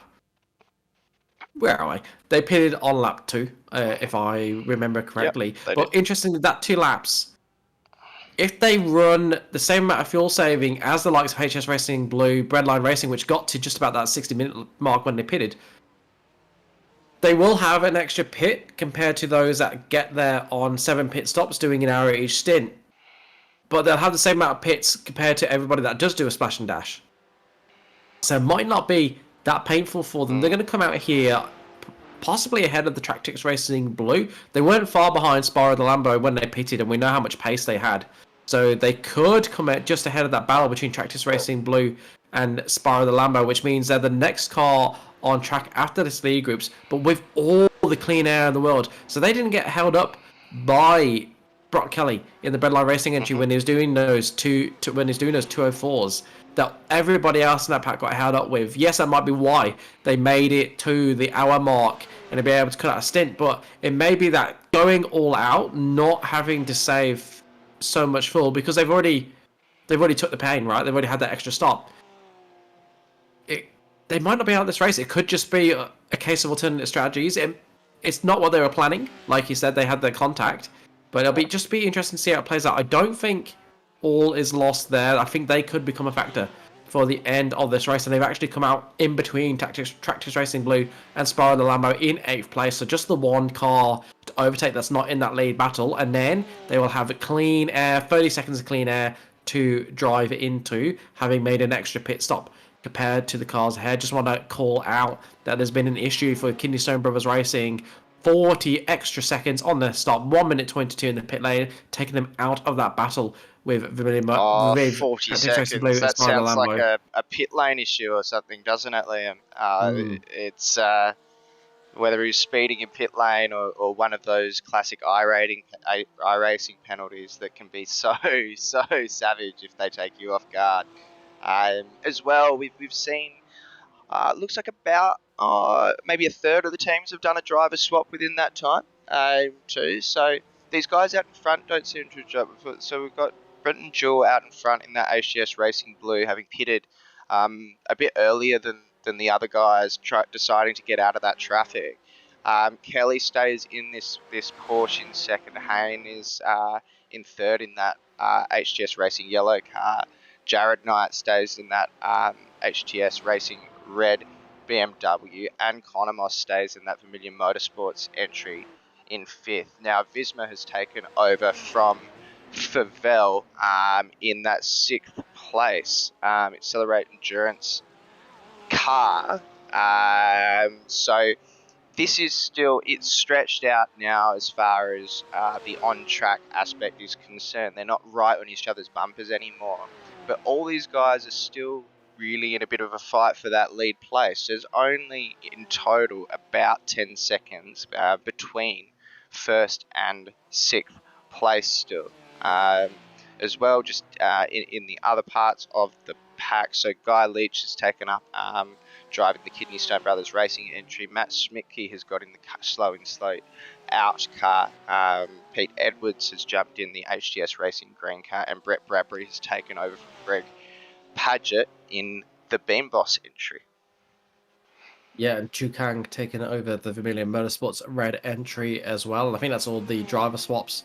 So the other drivers all continuing on as they were. Brody Shepherd for Spyro the Lambo, Haldeg on Galvez for Tractix Racing Blue, Connor Nixon in Vermilion Motorsports Black, not pitting on that second stop. So he's effectively kind of doing a triple stint, but not really. He's going to be in the car after 2 pit stops. But this is of for course, position as well. Schmidtke and Edwards. I think Schmidtke is putting the pressure on Edwards now. We've seen Schmidtke a lot in the GSRC recently, although probably a bit less over the last couple of weeks, but sort of showing quite a lot of improvement in his driving. Quite a consistent driver too. We don't see any often big errors from him. There's also a fight for, it's all going here for 7th place with Tractix and Nixon behind in that Vermilion Black entry. Nixon trying to make his way back through the field here and hoping that he'll be able to get past, because then it's 36 seconds ahead to Anthony Visma, which is obviously a lot of time, but it also means a lot of free track to just be pumping in laps. Yeah, I think the clever play here from Haldeg Goncalves in the Tractix Racing Blue, and apologies if I'm butchering the pronunciation of that surname, would be to let Connor Nixon pass. We know that car has got the pace to be going with the lead. He's going to try the outside. No, covered off. Gee. Yeah, you can't afford to lose too much time in this battle here, can Tractix Racing Blue, because they do have Spyro that they are in a real race with, and they built up a decent lead. 4 seconds over Spyro the Lambo. That lead extended a little bit throughout the pit stop phase, but what he can't do is afford to lose that lead, trying to defend Connor Nixon, who we know has got acres and acres of pace in the 202.2s with the leaders at times in this race, down there because of an incident on the first lap that meant they had to use their fast repair. So unless you're going to frustrate Connor Nixon into making a mistake and crashing and hope that it doesn't take yourself out, I think the clever play is to let him go, try and follow him and pick up the pace. That BMW, just too much pace for the Lambo so far around here, judging on the evidence of the 2 Lambos that we got and where they are in the field. I expect to see Connor Nixon get past fairly quickly, but I could be wrong. Haldeg Goncalves, he knows what he's doing. He's kept it clean so far. He's defending, and I mean, Connor Nixon hasn't got past yet, so maybe he can keep him behind it for the rest of the stint. It's going to go on the outside of the chase here. He's going to try the outside of the chase so he can come on that inside through here. I think he's got that move done. Yes, he has. I have a sneaking suspicion that there was a little bit of lift off there for the Tractix Racing Blue entry.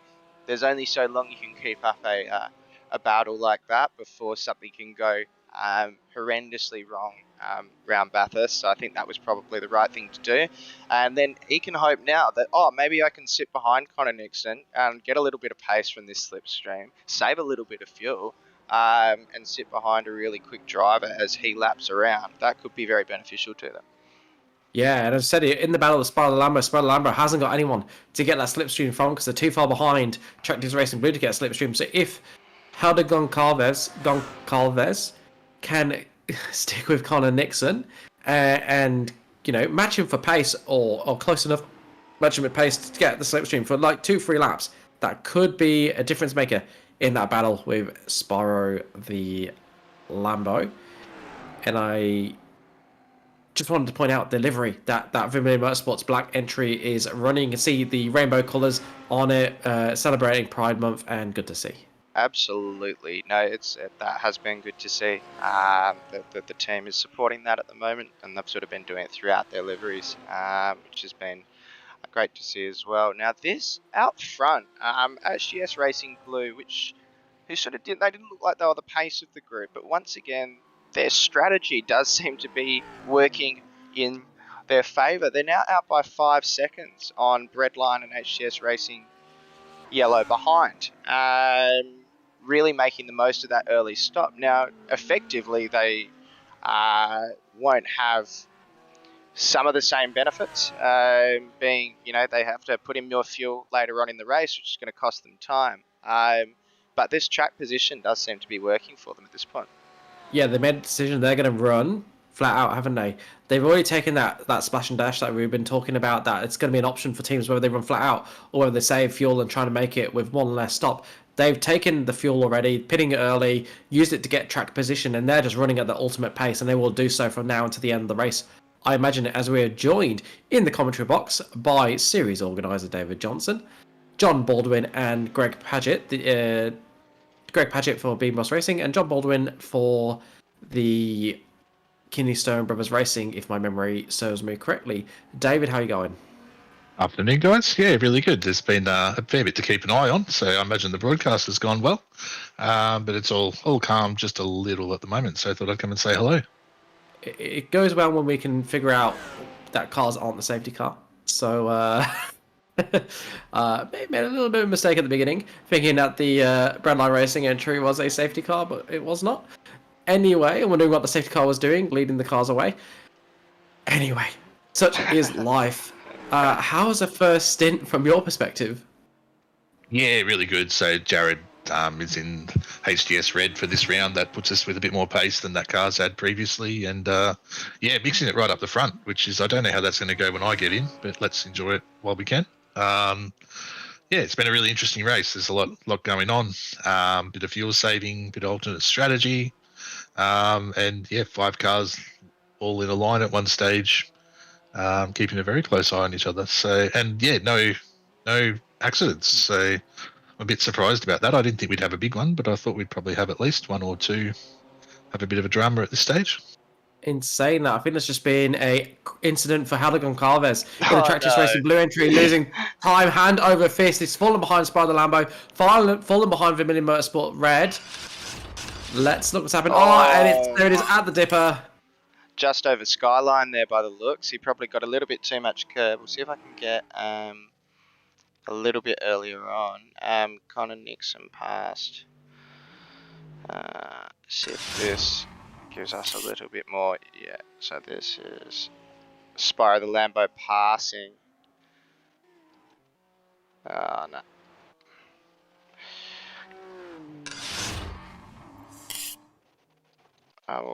Let's give it a bit of a rewind and see what's happened here. So coming through here, bit of curb, taking a little bit too much outside, bit of grass, and that's the end of it. That's the danger of Bathurst, isn't it? And that car is sick. So I think he's going to probably have to request a tow or crab his way back to the pit lane. It looks more like he's going to try and contest a tow though. Yeah, and if he does, I wonder if that will bring the safety car out. The safety car is coming out. I can see that it's registered as coming out of the pit lane. That's going to have a big impact on this race. Greg, John, how does that affect you guys? Or have they all gone, oh my God, safety car, let's go back and talk to the team, work out what our plan is here. We've still got them in the comms box? We have still got them in the comms box. David's yeeted. He's going to figure out what's going on with HDS Racing Red. Greg, John, if you can hear me, when you come back into the comms box, just let us know and we'll cut to you. But we do have our first safety car of the season. Oh, that's exciting. And cars at the front are pitting. They're all pitting. Okay, so they're going to try and take advantage of this, which makes sense.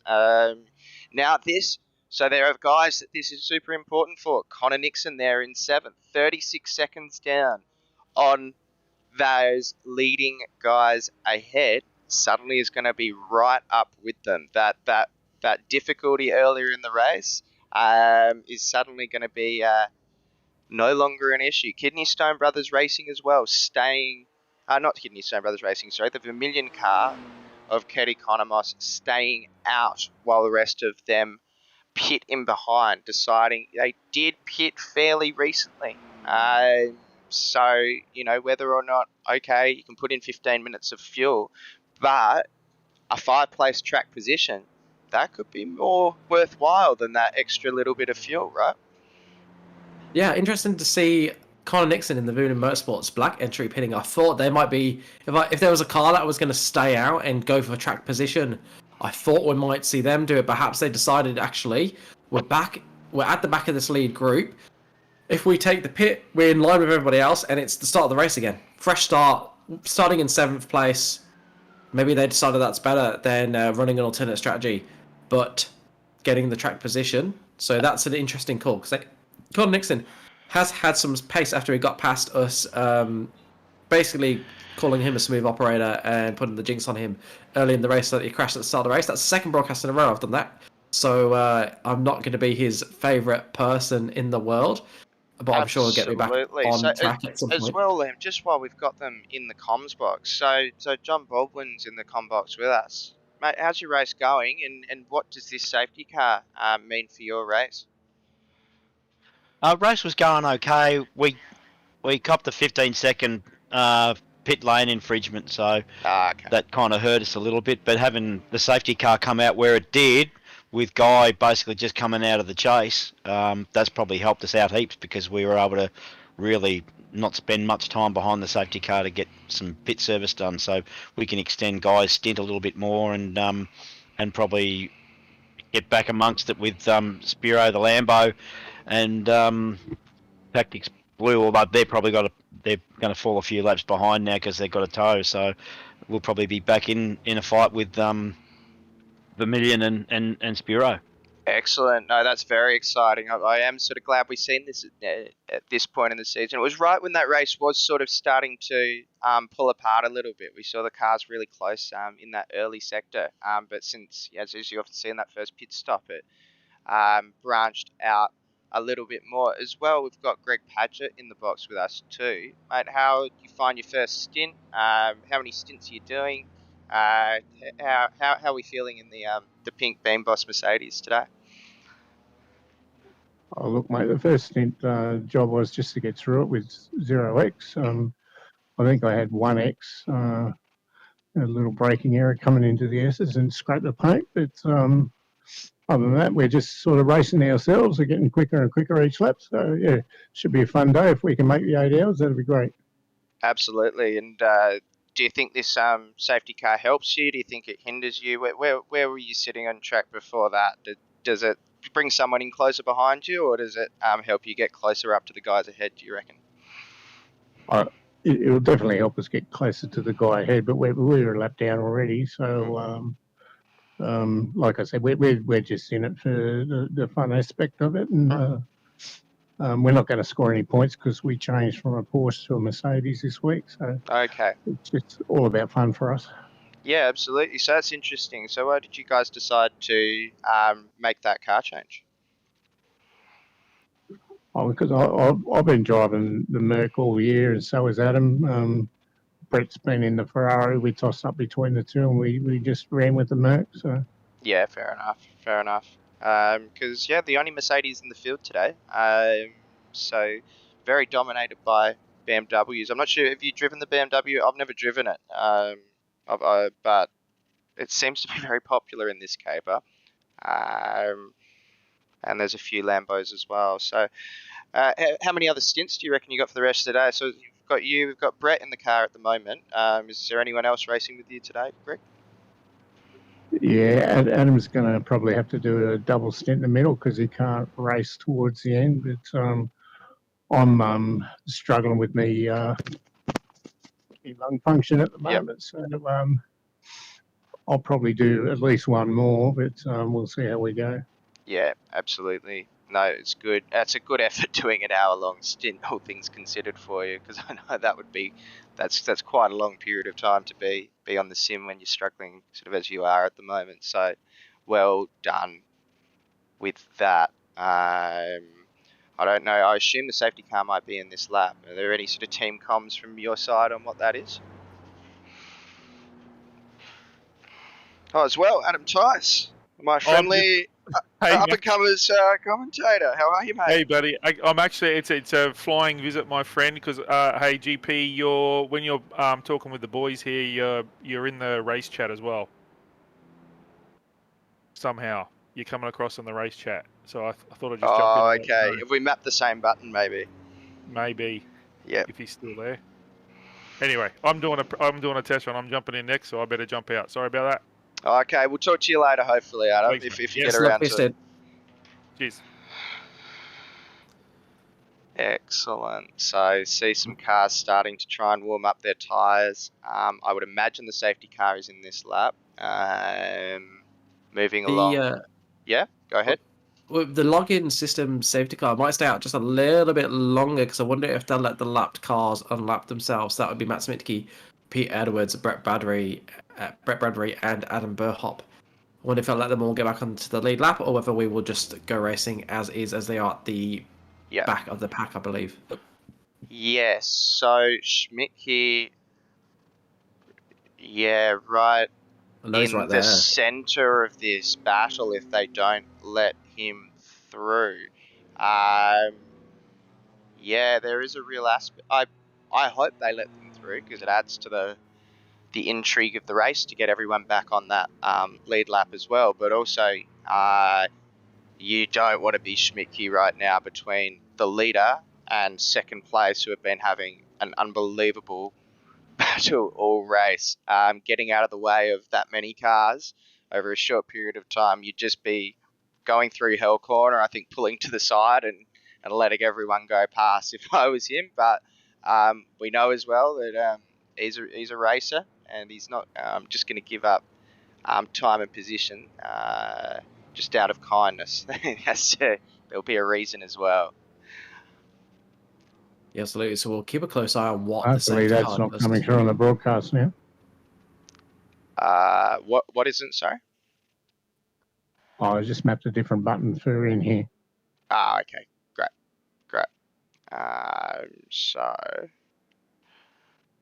we see all fairly bunched up, except, and what this does with Schmidt there as well, if you look at the intervals,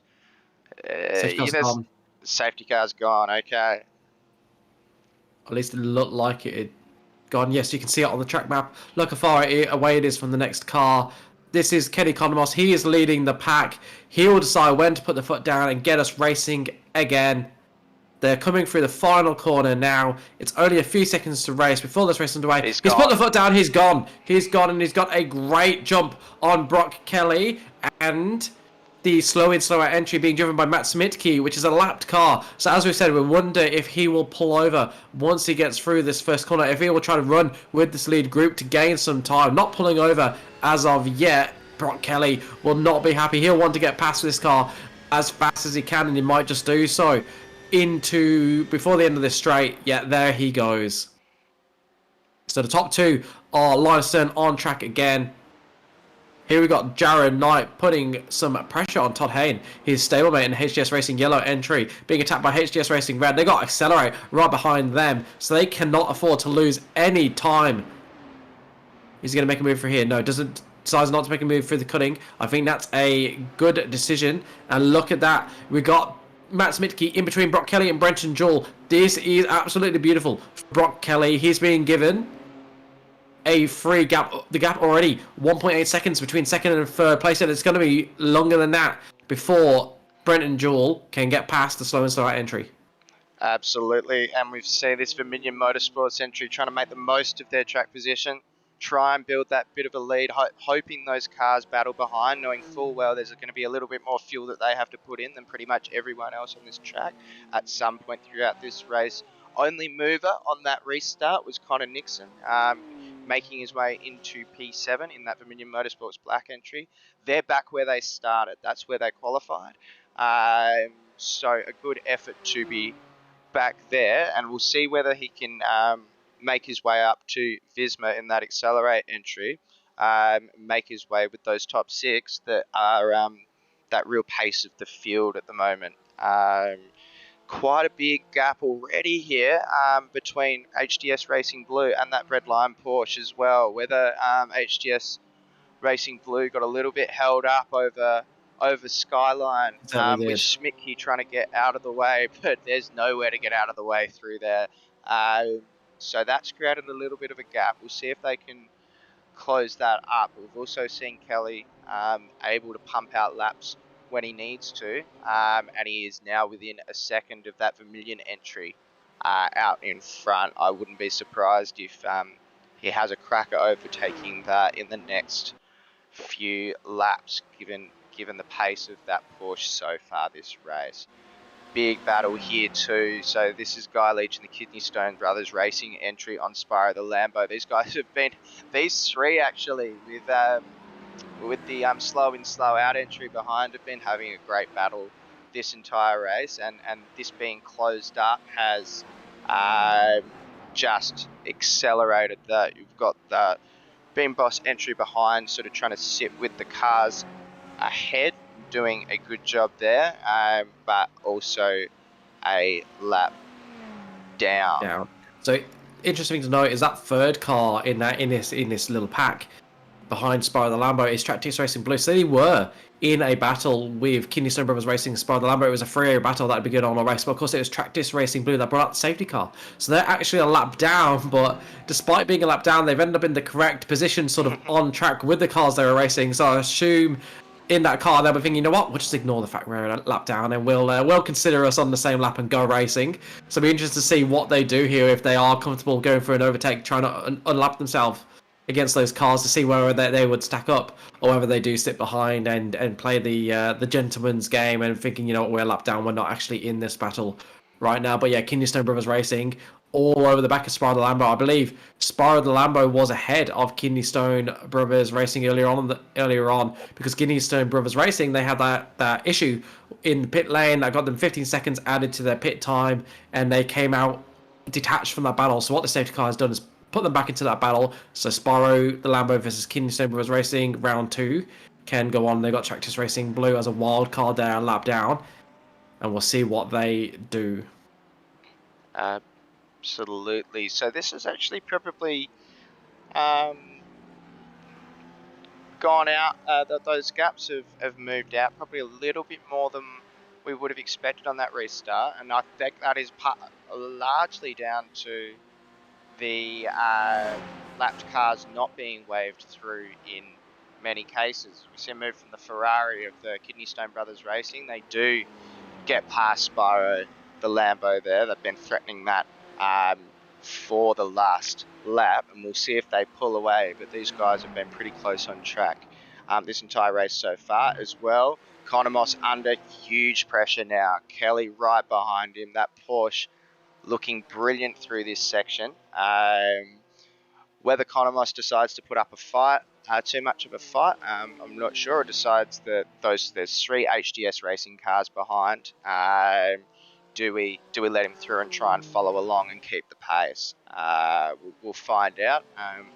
Because if there's anywhere he's going to try and overtake, it will be down through here and around towards the end of this lap, but doesn't look like he's close enough this time around to make that move, and Economos looking pretty comfortable in that lead at this point. Just a quick shout out to you guys. Thanks for the broadcast, and David Johnson and the club for putting the day on. It should be a great day. I'll head off back to my team now. Thanks, guys. Appreciate it, Greg. Yep, no, thank you to David Johnson. Yeah, no, it's been a fun broadcast to do as well so far, Greg. So hopefully that continues throughout the race. Yeah, cheers, Greg. Good best of luck with the rest of the race. As we see the move for the lead, Economos not putting up an enormous amount of fight there. Going into Hell Corner once again, all those HGS BMWs looking ominous in the background. So does he sit behind here? He's right on the tail of that Porsche. Does he decide just to sit behind, use that slipstream? Also, he might decide he wants to save a little bit of fuel, right? He's the guy that has a little bit less fuel than everyone else in this pack now. Does he sit behind the Porsche and just try and save a bit of fuel throughout this? But I do see these HGS cars, these BMWs, once they get in their groove, God, that was close to the wall there. Once they're in their groove, he could become a bit of a meat in the sandwich between the 3 HGS cars and the breadline racing ahead. Oh, 100%. And that move came from a small mistake from Kenny Economos at Murray's. He just got 2 wheels onto the grass, wasn't able to accelerate out of the corner as he would have hoped. So that compromised his speed on the start-finish straight. That put Breadline Racing alongside on the inside, and from there he was never going to be able to hold on around the outside going into Hell Corner. So that's where the position was lost there. Just very, very small margins. Not a big mistake. Would barely even note it if you were running in clean air, but just enough to compromise his pace and put the Brock Kelly alongside him. So that's why Brock Kelly was able to get past. And you're absolutely right. Look at it. Look at that HGS Racing Blue entry being driven by Brenton Jewell. Only 1.2 seconds behind. Was 2.5. It's catching these guys. They need to step on the accelerator and get going if they don't want this to be a 3, 4, 5, 6 car battle, even a 7 car battle, like we saw in the first stint. Absolutely. As well, unfortunately, for whatever reason, Trading Paints isn't liking the Vermilion livery. So it's still got that base livery on. But I am assured by Ben Faulkner that this is not the normal livery. And we'll do a bit of work on restarting everything when we go into the break. Now, I thought by this point we might be ready to go into the break, but we've always had something to talk about so far, Liam. It's been, once again, this endurance season. Every race we sort of look at, we've gone, oh, you know what? The numbers aren't huge today. Maybe it could be a bit of a difficult one to commentate. But there's always been something interesting on track. Whoa, that was a big save there from Kenny Economos. He almost looped that going through that bend, and that's cost him dearly. Now he's in the clutches of the HGS Racing Blue entry, Brenton Jewell, and has lost that main slipstream of the Porsche head of that Breadline Racing. Yeah, that was so close to disaster. The back end stepping out, not attached to the road at all, just did not want to do what the driver was asking for. It managed to rescue it and keep it out of the wall, which is not easy to do. And I think that just shows how hard Kenny Economos is pushing in that entry, getting on the grass in the at Murray's corner the lap before, getting a bit of oversteer through Griffin's on the next a couple of laps later. He is absolutely putting that car through its paces, and it is barely living with him right now. Wonder if he's overheating the tyres a little bit, and that's contributed to that slide that we saw. But what it has done is it's meant that instead of putting pressure on Brock Kelly's now got a bit of breathing space. Brock Kelly is probably thinking, right, hammer down now, time to take this gap and extend it, while Brenton Jewell and Kenny Economos do battle starting, ding ding ding, here we go. The two boxers have got their gloves on. The board's gone up, the bell's gone, and they are trading punches as we speak. Not going to be a move into Murray's corner. Let's have a look what happens at Hell, and then into Griffin's. Absolutely, and this is threatening to become once again a big pack again. With that Vermilion car, he would have just heated up his tyres a little bit. Now on that defense, do HGS Racing Yellow and HGS Racing Red, who are having their own little battle back there with Hayne and Knight, two really quick drivers that we've seen be incredibly quick throughout this entire season, then catch this pack back up. There really isn't that much to split between these top sort of 5-6 teams. They're relatively similar on pace, and there's just slight differences from driver to driver. Most of them have, I think all of them have held on to the same driver stint to stint though, which is interesting. So it looks like they're all double stinting. Yeah, one of those drivers not yet to get into the car has just joined us again in the commentary box. We got David Johnson with us again. He had to dart off when the safety car came out, but he's rejoined us, which is nice to see. Of course, he's driving for HGS Racing Red, who are in 5th place, currently being driven by Jared Knight. How's that worked out for you? I'm not sure it's been the best time safety car for you guys. No, not particularly good or bad. Just try to stick with that thing of always take the fuel. I was a bit surprised a couple of the cars didn't, because I tend to find it feels real good at the time to be up the front, but when you get to that last stop and it's half everyone else's time or double everyone else's time, as the case may be for them, you come to regret it later. So, no, it wasn't particularly dramatic. Other than obviously, I laughed the moment they called safety car. Your Discord channel probably disappeared real quick because everyone ran to sort out what the hell they were going to do. And I have mentioned to a few teams now, given that the comment 2 seconds earlier was we've had no accidents. I'm available and taking payments if anyone else needs that set again. Feel free to jump on, bad. especially once the broadcast comes back. I reckon you come on and make that statement again. For sure. We can bunch that right back up again towards the end of the race and have a sprint to the end. And I'm sure I didn't get a chance to come in and listen, but I can safely assume that the phrase login systems GT4 safety car has been said 20 or 30 times to make up for the lack of appearance this season. So thank you again to the login systems safety car. Got to make sure we get some screenshots of that one before I quit the server today because we finally got it back out there. Absolutely. No, Liam was good on that. Oh, that's a move position as well. That's Connor Nixon in the Vermilion black entry on Anthony Visma there in the Accelerate Endurance, getting past through that. Nixon still making his way up through the field. He's only 5 seconds away from that fifth place HTS car, so they're right back in this, and they have a full tank of fuel, whereas their brothers in second place do not.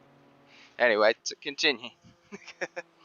Yeah, I think Connor's car there is definitely one to keep an eye on. They looked like they had a bit of contact early and took the fast repair and backed themselves to keep clean the rest of the race. And I think they, more than anyone, would have been the ones licking their lips at that safety car. I think it would have helped Blue. That would have eliminated the probably fuel disadvantage they had from stopping early and put them in some real good track position.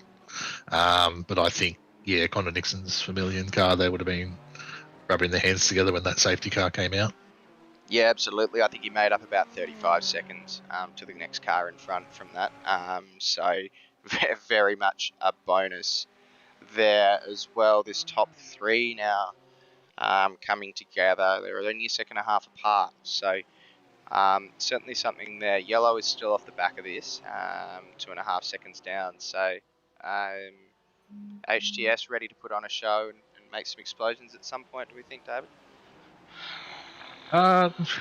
Look, the right answer is yes for the broadcast, right? Yes, you've got to be here for the last hour. We are planning all sorts of things. It's going to explode. I mean, look, the big battle is it's Blue versus Vermilion. That'll decide second and third in the championship, and that'd be great. I'd love to say Red's going to pounce and steal the podium, but Vermilion would have to finish 11th for that to even start to become a possibility, and I don't see that happening. So, no, look, really, we're going to, more than likely, without jinxing it, going to win the series and have a couple on the podium. It'd be nice to do that with a formation finish. So, see how we go. But I think the biggest thing, you touched on it just as I was joining, is now with that safety car where in most cases we're now seeing 2.5 hours with the same drivers in the car. There's a whole element of this race that hasn't played out yet, and that's second and in some cases third drivers. So I feel like we're kind of settling into how we think the race is going to work, as a viewer. But there's a lot of chopping and changing to come as different drivers get in. Yeah, absolutely. Just trying. Oh, here we go. I'm just doing a big old trading paints reset. Let's see if we get a couple. Hey, there's the Vermilion paint we've been after. Happy days. One day HTS Green will actually show up. I think we're going to have to delete that team and start again. It just it hates trading paints for some reason. Yeah. I mean, it can be a bit touchy trading paints, but also I do feel like there's a few ID10T errors on my side in not resetting the way it's supposed to be reset or whatever. But either way, this battle continues to close up too. I wonder whether a move will come on. The Vermilion car has come back to Brock Kelly in the lead. We've seen him sort of pull out leads and then slowly be closed in on again, Kelly, today. So which made for good watching. But whether this group starts to hold themselves up, as we saw during the first stint, sorry, they're both in the 203s, the top two. When their fastest are obviously in the 202s, 201s. So we'll see if this holds together, because they're only 2/10 back in that Verminion car now. Yeah, and I think we're seeing the story of the race that's going to unfold while we're off air, developing, which is going to be Breadline versus Vermilion versus HTS Racing Blue. These three cars, they've detached themselves from HTS Racing Yellow and HTS Racing Red. So this is the battle for the podium positions. Breadline versus Vermilion versus HTS Racing Blue. And they got large gaps throughout the field until you get to Kidney Stone Brothers Racing in 9th place, who are within half a second of Chu Kang in the Vermilion Motorsports Red entry. Guy Leach, a very quick operator. So that's one of those teams where there's a big difference between the first and second drivers. The Kidney Stone Brothers Racing, I know Guy Leach generally runs towards the front in the Porsche Cup. So we know he's a very, very fast operator. So look for that car to move up and down as the drivers swap, and the pace between the drivers is one of the bigger gaps in the field. Not huge, but a bit more than those cars up front or even some of the cars they're racing. Look for Spiral Ammo to fall down the order when I hop into it. Then look for Matt Skmitsky, Pete Edwards, Adam Burhop, and Brad Bradbury in the slow and slow out HTS Racing Green, Tractix Racing Blue, and Beam Boss Racing cars, all battling for the honours of being the leader of the lapped cars. That's quite a tight battle, only 2 seconds between slow and slow out and Tractix Racing Blue, with Beam Boss Racing 13 seconds down, a bit further behind in that unfancied Mercedes. Before we wrap up the first half of the broadcast, have you got anything you'd like to say, David, being our glorious leader for the last 6 months as this championship has unfolded? No, just a huge thank you to the teams that are running. Again, it's not an enormous field, but to be honest, with the amount going on, I kind of feel like even if we had double this amount of cars, we wouldn't get to them all with everything going on at the pointy end here. So, no, thank you to the guys for the way they're driving. I hope I'm not jinxing it again just as we go off air. And a massive thank you to Login Systems. You know, we put it out there again at the start of the season to say we would not be broadcasting or having race control, without a sponsor. And yeah, someone stuck their hand up straight away and said they'd come to the party, and that was Login Systems. So massive thank you for them. We've had fun all the way through so far, and yeah, it's all because of them. So thanks very much for that. Yeah, that's just it, David. Like we were saying earlier in the broadcast, that the sometimes the numbers haven't been huge, but the racing has been brilliant all throughout. And there have been some brilliant both on track and strategy battles throughout this entire season, with some groups of guys that are actually quite well matched on pace and skill out front. Yeah, absolutely, and the likes of Liam and I feel that all too well. But there's some good mid pack stuff that goes on as well. There's always someone around and something to think about all the way through the field. Yeah, absolutely. Yeah, because we see the other mid pack battles. You know, an example is this one here. You're always seeing Kidney Stone Brothers Racing making their way up and down the pack, not afraid of battle, and often within one as well. So yeah, we'll I sort of don't want to go just yet, Liam, with the battle out front as close as it is, but it doesn't seem to be going off at this point. But it is sort of prepped, isn't it? It is sort of prepped, but I fear if we wait for this battle to resolve, then we won't get a break, because this battle's not going to resolve for another 6 hours, I suspect. Right. I can't see anyone breaking free from this group of three unless there is a big mistake, an incident, an ill-timed safety car, or some sort of bad luck that befalls one of the competitors to take them out of it, because these three cars are so closely matched on pace. We know they have to do some fuel saving, so if the ultimate pace is a little different between the three, they can't use it all the time and get to the end of the race in the optimal amount of stops. So it's well poised, and that's why I think it's a good time for us to leave it. We'll just watch to see if Kidney Stone Brothers can get past Vermilion Motorsport Red here. So this is Guy Leach, Matt's going to attack on Chu Kang. Let's see. He's almost shaping up to go through the cutting. No, not going to do it there. I think that's the right move. Yeah, no, I think. Oh, there we go. There's a mistake from Chu Kang, and that is the position for Guy Leach. We'll end the broadcast on an overtake before we bring it completely to an end, we will thank all of our sponsors, of course. Big thank you to Login Systems that allow us to put on the broadcast, allow us to provide race control for this series. But we also have a collection of other sponsors that support the GSRC throughout our series and everything that we provide. So they are Waste Options,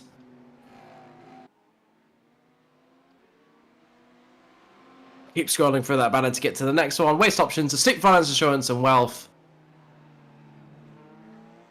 Blackout Electrical Solutions.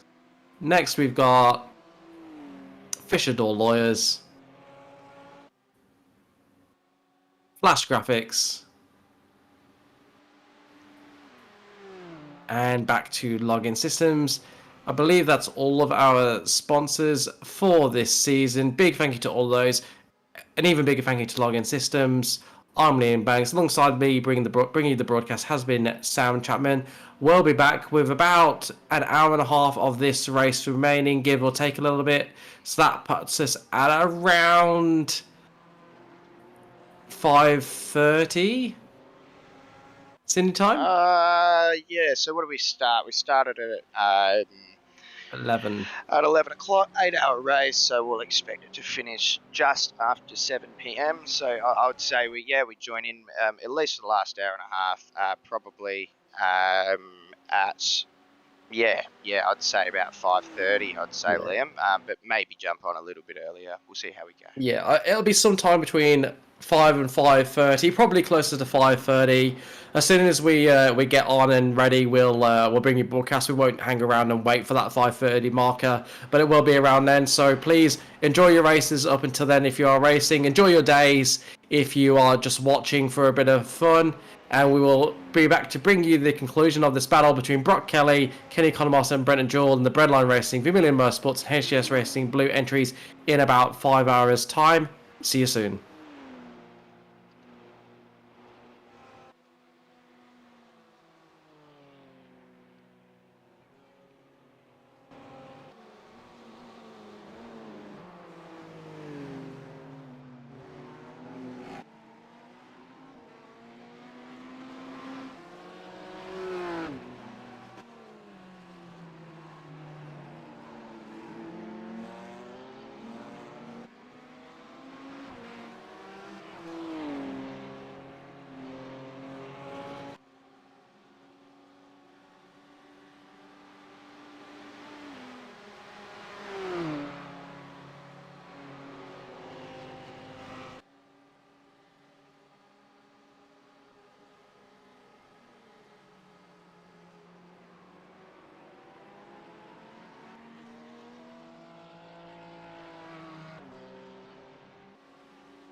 Championship supported by login systems. I'm Liam Banks, and alongside me, as we had this morning, I've got Sam Chapman producing the broadcast and providing co-commentating duties.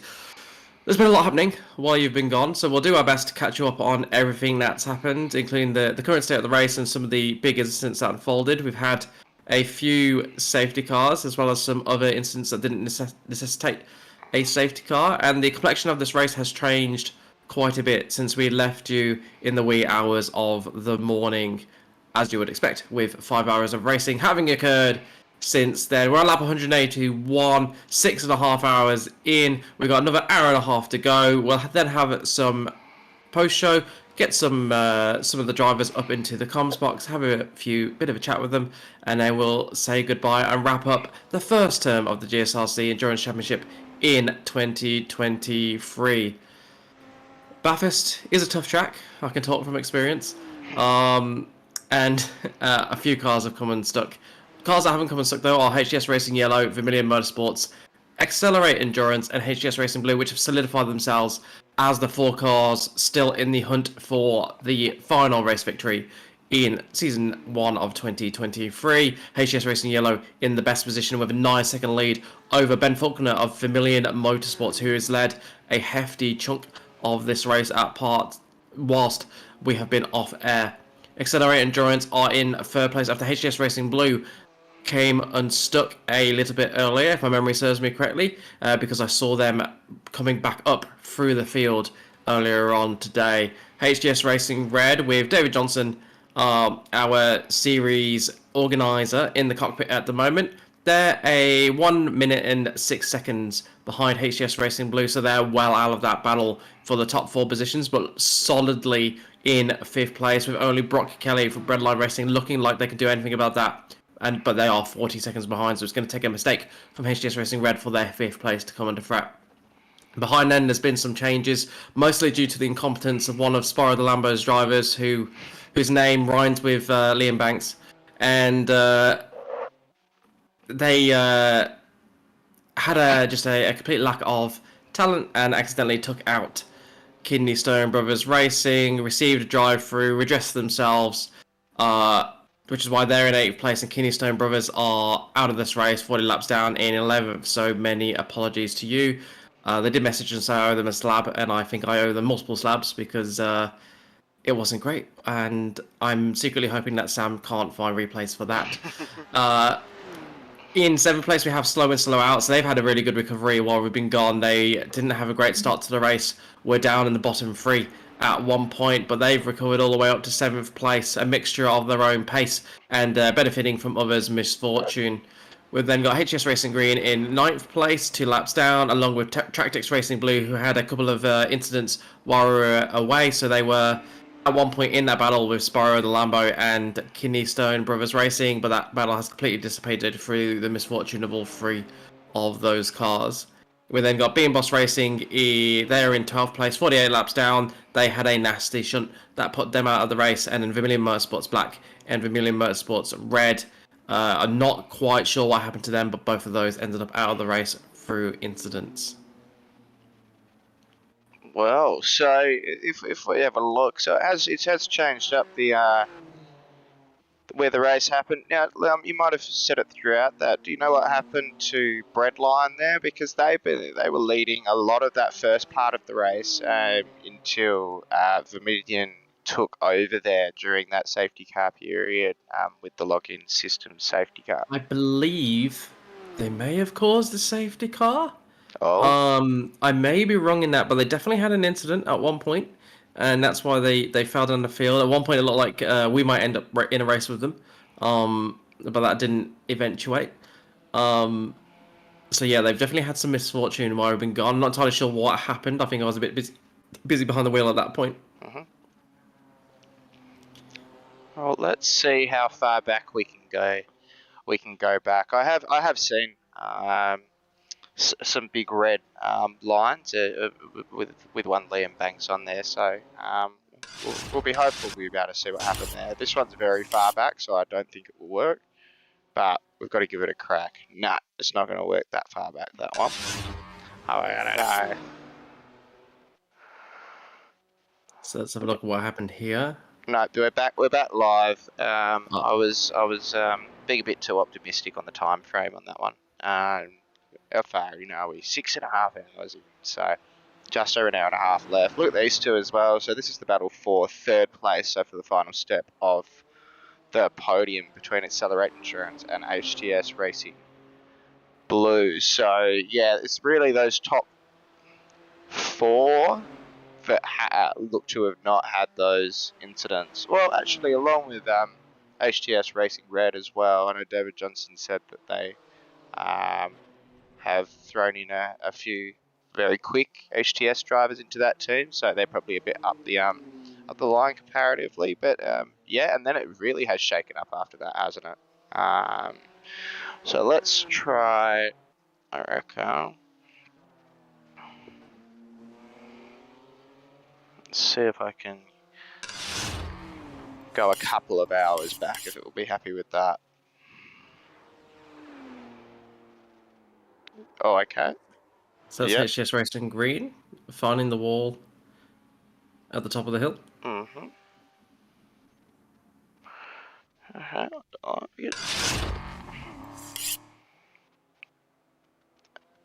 Also have... Oh, Liam Banks went off track. Let's see. Oh no, I don't think we need to. I don't think we need to see this. Oh, this could be the first of many. Let's see what. Actually, I think my teammate might be off track right now. So this is Brody Shepherd. I think this has just happened. Oh no! So this was from a couple of hours ago. So don't that was me. That was definitely me. Yep, that was you. I remember it vividly. I bet you do. Oh no, this one's a crash. Let's see what we got. Same spot. And that was me as well. Note how I didn't hit the wall. Yeah, no, you got to respect, to be honest, to get away with that without damage. It's not an easy place to screw it up and not get damage. This is Joshua Zuno. Note the names on the thing are different down the bottom, just because they've got new drivers in the cars now. And, it gets a bit confused by that, so that's on that final corner there. Actually pirouettes quite nicely back into it, to be honest. Yeah, that's very neat, actually. That takes some skill. Yeah, absolutely. John Jennings went on a little bit of an excursion at one point. So this is the Breadline Racing Porsche. Was it serious or was it... Whoa. That's a heart and mouth moment. Does he save it? Oh, yep, he comes down on the escape road. So that could have gone a hell of a lot worse than it did, to be honest. That was so well recovered. So well recovered to keep that out of the wall. Let's see. So Bradbury came back on track and then jumped to the pits. This could be a bit of a scenario. Oh, okay. Yeah, that's pointing the wrong way. No. Edwards went off track. Baldwin went off track. Let's see. Let's have a look. Good thing about Enduros is that we have time to go through all the replays. Whoa. Okay. Oh God. Oh, that was me taking out. Oh, was that? Well, was that yours? I see. That looked messy along. It was along McPhillamy. That is not what you want to see. Immediately after a saved car, we had lapped car. We were lapped, and we had cars that were on the lead lap around us. And we were running a lot of downforce, because we didn't do much, if any, prep. Yeah. And we thought how downforce would be safe, and we realized pretty quickly into this race that we had no straight line speed and a lot of speed across the top. So I was trying to stay as close as I could behind, partly for attack and partly to defend against anyone behind us, because hoping to get as much of a tow as we could down the straight. And I just mucked up, misjudged it, got too close, didn't realise how long my front nose was, and gave them a little tap. I see. So this is the section that's done you for a third time now, has it? I think that's already that's just happened, I believe. No, that was an hour ago. That was me. Then. Yep. Yeah, that would be your third excursion in the 3 there, unfortunately. So it's really tricky through there at the moment because there's a lot of marbles that have developed off the racing line, and it's not too much of a hassle. I didn't find it too much of a hassle anywhere else, but as you're going through the dip of that collection of corners, if you go offline through there, you just cannot rescue it. You just skate across them into the wall. It's really difficult. So what happened there was I was a little bit further to the left through that the right hand part of the of that section of corners, and just the back end went, and I had the earlier spin was too wide on entry to at the top of the dipper, so I was on the marbles there. Absolutely, yeah. No, I mean that section is very difficult. It'll be interesting now to see if Kelly can make back a little bit more in that breadline racing entry. Down fastest man on track at the moment with a 203.6. The top two are doing a 204.2 and a 204.6 from Faulkner. Faulkner looks to be about 3 or 4 tenths off the pace of Haynes, so that lead from HGS Racing Yellow ahead has sort of been slowly expanding. And then this battle here is right up close and personal. Jewel will probably want to get past and have a go, but they're pretty even on pace, these two. We've seen Accelerate Endurance be right up there throughout, and Visma and Favell as quite quick within this caper too. Yeah, they're not going to be an easy car to pass, particularly at this stage. Like I said, there's so many marbles that if you go offline, you're asking for trouble. So overtaking at this late stage is going to be really, really difficult. So any overtake is going to be incredibly brave. Who will see them towards the end, absolutely. But you're going to want to make sure of it. You're gonna need to get alongside well before the braking zone. If you try and go late on the brakes, you're prone to find yourself in a barrier and undoing all the hard work, which I think is what has happened to Brody and Sparrow. The Lambo just got a message apologising, saying So yeah, something's happened there, which is why they are now showing us 5 laps down, and they've fallen behind HS Racing Green and Tractics Racing. Oh, here's the moves on. Oh, there he is. There it is. The outside. No, pulls out of it.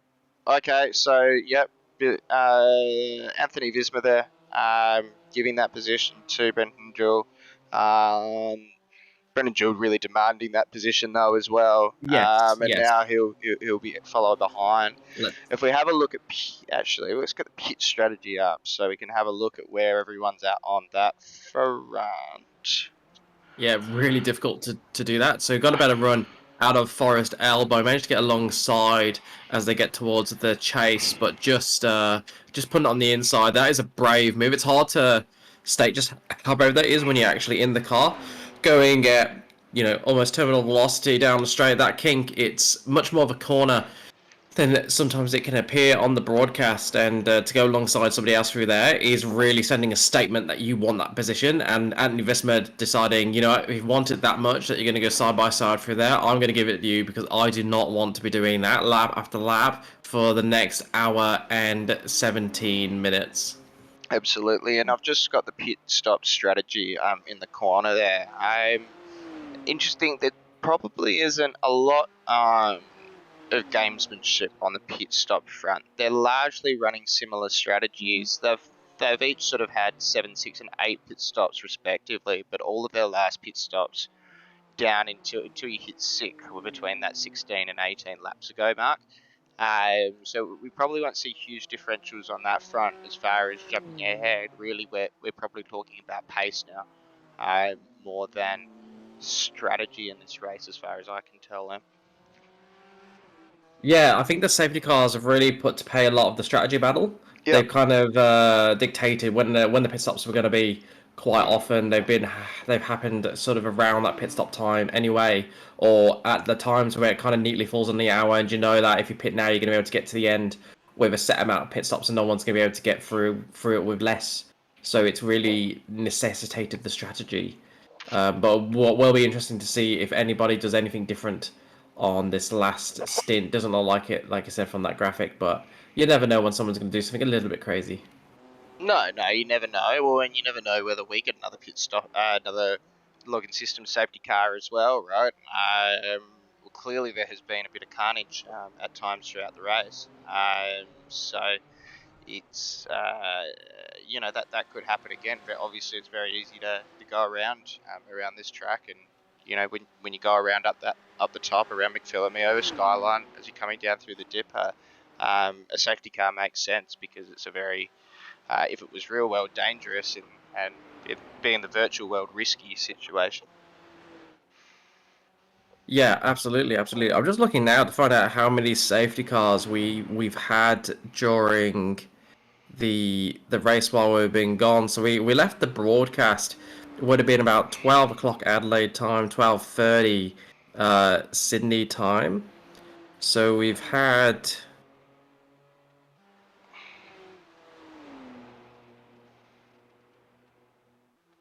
a few things from a few penalties from Oh, good. Yep. So from race control, stopping hold for Breadline Racing after an incident with HCS Racing Blue by the looks of it. okay. That could have been part of why they're back a little bit as well. I think from memory with Breadline, too, that Kelly was on pace as more of a lead driver within that team as well. So maybe that had an impact as well throughout that period of time. Kelly now still that fastest man on track, so he would be really hoping for that safety car to bunch this back up again, and he can have another crack at the guys ahead because we've seen him leading or very close to the lead of this race in the early stages, and very consistently pushing that Porsche right to the edge through the top of that track. Yeah, Brock Kelly, an incredibly fast race driver. They all are. Todd Hayne, Ben Faulkner, Brenton Drull, Anthony Visma, Brock Kelly, all incredibly fast racing drivers. And of course, we've got David Johnson in there as well. I want to put him quite in that category. I hope he doesn't take offense at that. But he's certainly not far off. He's a very quick customer, is David Johnson. I'd say not quite the ultimate pace of like a Brock Kelly or a Ben Faulkner or a Todd Hayne, but certainly that next step down is, I think, where I'd put David Johnson in the GT3s at the moment. He's improved a lot in the last few months. Yeah, and I think as well, it's his interest in endurance racing shows as well, and comes into play in these races. He loves the endurance stuff. It's his sort of favourite form. So yeah, that sort of comes into fold, and the fifth position, sitting there, is a very good place for them to be, and higher than I think that HTS Red team has largely been throughout the season. Actually, we'll show the points. So yeah, HTS Racing Yellow leading those standings and leading this final race with Todd Hayne on probably the second to last stint at the moment, almost certainly the second to last stint. That Dominion Motorsports team in second place, actually not that far behind on points, but won't be able to topple Yellow without a severe brain fart in that BMW ahead. HTS Racing Blue. Oh, okay. This is what I didn't notice earlier on. They're on equal points on second place. So the fight for second place is, and they're okay, all right. So they're second and third in this motor race too. Still only 7 seconds apart. Being only 7 seconds apart, 6 hours and 49 minutes into a motor race goes to show how closely these guys have been racing all season. And then you've got HTS Racing Red, so currently being driven by David Johnson. They're in fourth place, probably a little bit too far off given all the guys ahead of him in the championship are ahead of him in the race. But that fight for second place is still on. HTS Racing Blue car will be looking at Vermilion, trying desperately to catch it up, but I think HTS Racing Yellow have probably got the title at this point without something going awry significantly in the final laps of this race. Whoa, okay, that's Visma having problems there. Let's managed go to look at what save happened it, there. but he could have got damaged there. It looks like he sort of just went understeered a bit wide from what I could see. Let me go and replay it.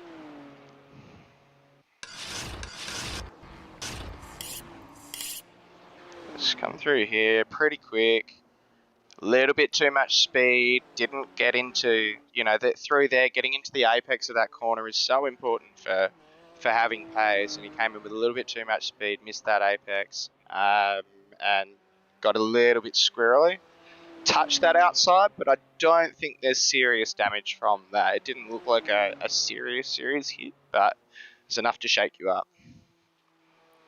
Yeah, not enough to do a lot of damage, but I'd be surprised if there was no damage there. Might affect them just a tiny bit, but it really won't be that bad. It'll be fine. Got away with that one. Managed to get on the brakes, did the right thing once he realised he wasn't going to make the corner, and managed to minimise the impact as much as he could. But what it has done is it has dropped him behind, a few seconds behind HTS Racing Blue now. So there's now a 5-second gap from Accelerate Endurance to HTS Racing Blue. It's going to make it very hard for them to recover to the podium spot from there without something occurring ahead of them. Thing is, like you said, it's looking very good for HTS Racing Yellow and that championship at the moment, but we're not going to count the chickens just yet because this is Bathurst, and if there is a track that can bite you in the dying stages, Bathurst is that track. All it takes is a slight miscalculation, a little bit of brain fade, perhaps thinking about the title or just asking for information about the gap, and you can end up in the wall very, very quickly, and your evening can be done. Absolutely. So I've just put up the last times of what they're going through at the moment. Mostly because I was noticing that HTS Racing Blue and Vermilion did almost exactly the same time, with them vying for second place there at a 2:04.6. HTS Racing Yellow clearly are out on pace on that last lap. And Red a little bit down on the pace there, but Breadline Racing once again on pace, right up there at the top. But whether or not they can make up the gap to some of those ahead is a different question. Now the gap between that Vermilion Motorsports car and HTS Racing Blue is down. It's down to 7 seconds, which is very much achievable in an hour of racing. So we'll see whether or not they can pull that off. Yeah, we certainly will see whether they can pull it off. Did you see the body language of the car through that section? Anthony Visma really, really pushing it. They do not want to give up on third place. He's getting so close to the walls at every opportunity and leaving no time on the table. So it'd be interesting to see if he is able to pull that gap down, or whether there's just not the pace in that car at the moment to do anything about HTS Racing Blue ahead of them. Here we're watching Tractix Racing Blue. They've got HTS Racing Green behind them, so that is a battle for position. But then HTS Racing Blue are behind HTS Racing Green. We're just seeing HTS Racing Green now pulling over. You can tell by the colour of the wing mirrors and the colour of the tyres which one is which. So they've let their stablemates through, and now HTS Racing Blue will be desperate to get past Tractis Racing Blue, and they will hope that they do so in a place that will allow HTS Racing Green to follow them through and take the position. So it's going to take a deft hand from Adam Burhop at the wheel of the Tractix Racing Blue car to allow HTS Racing Blue past without also allowing HTS Racing Green to mount a move. Absolutely. Good to see as well. There are those battles on track all the way through.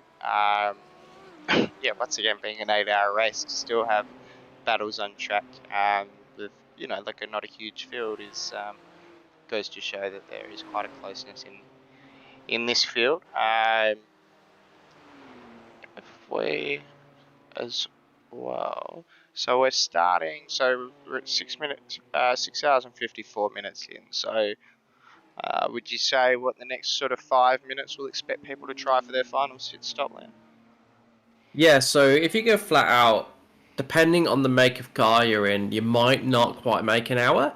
So if they can run a little bit further than that and get to, say, 7 hours and 5 minutes, or certainly get past the 7 hour mark and then pit on the next lap, that's when I'd expect to see cars in. That's when a full load of fuel is going to get you home. If you can get a bit further than that, you will. You wouldn't want to be much short of that 7-hour mark. Otherwise, you are definitely going to need to save a fair bit of fuel. Okay.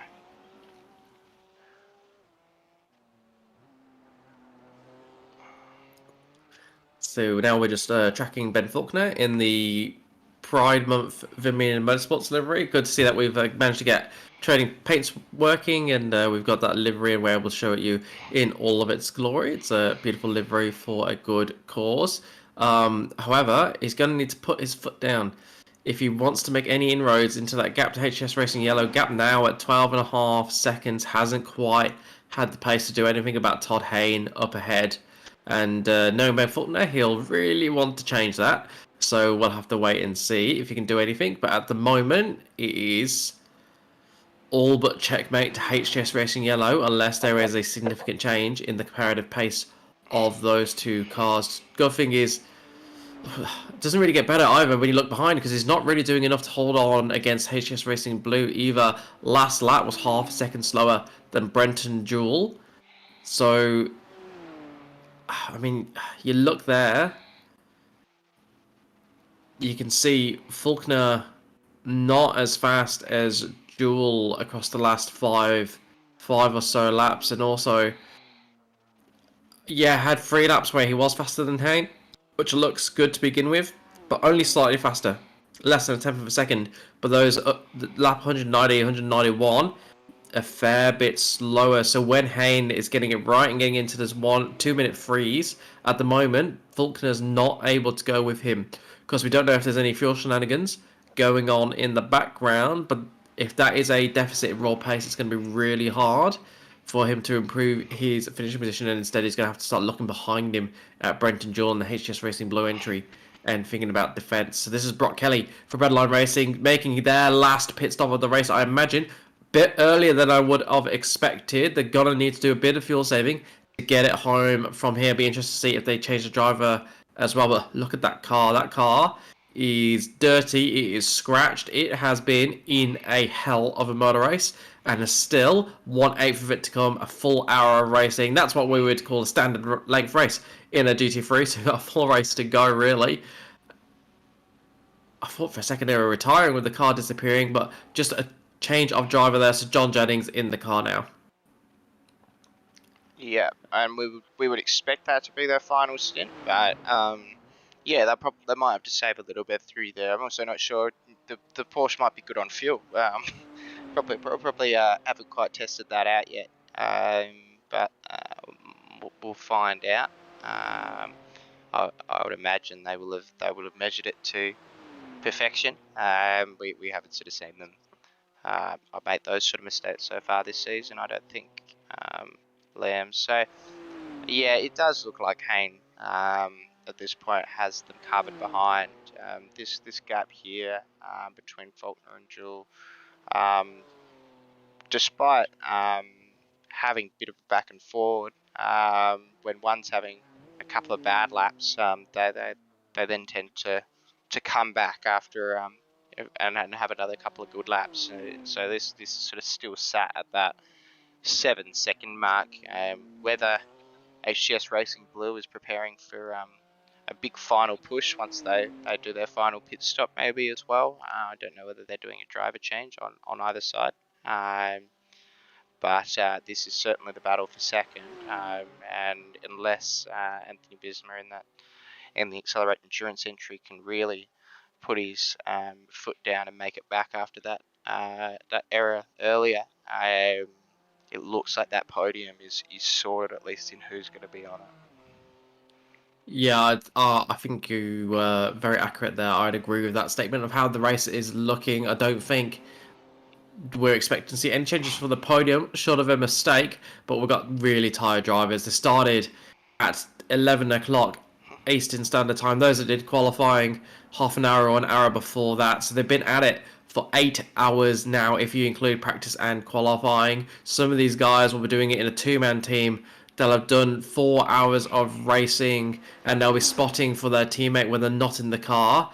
They might have just grabbed a quick drink, done off to the loo, grab a quick bit of food, but they are not going to be at their peak performance, and that's when mistakes gonna get in like there. Just seeing Ben Fulton in there. Did he brush the wall?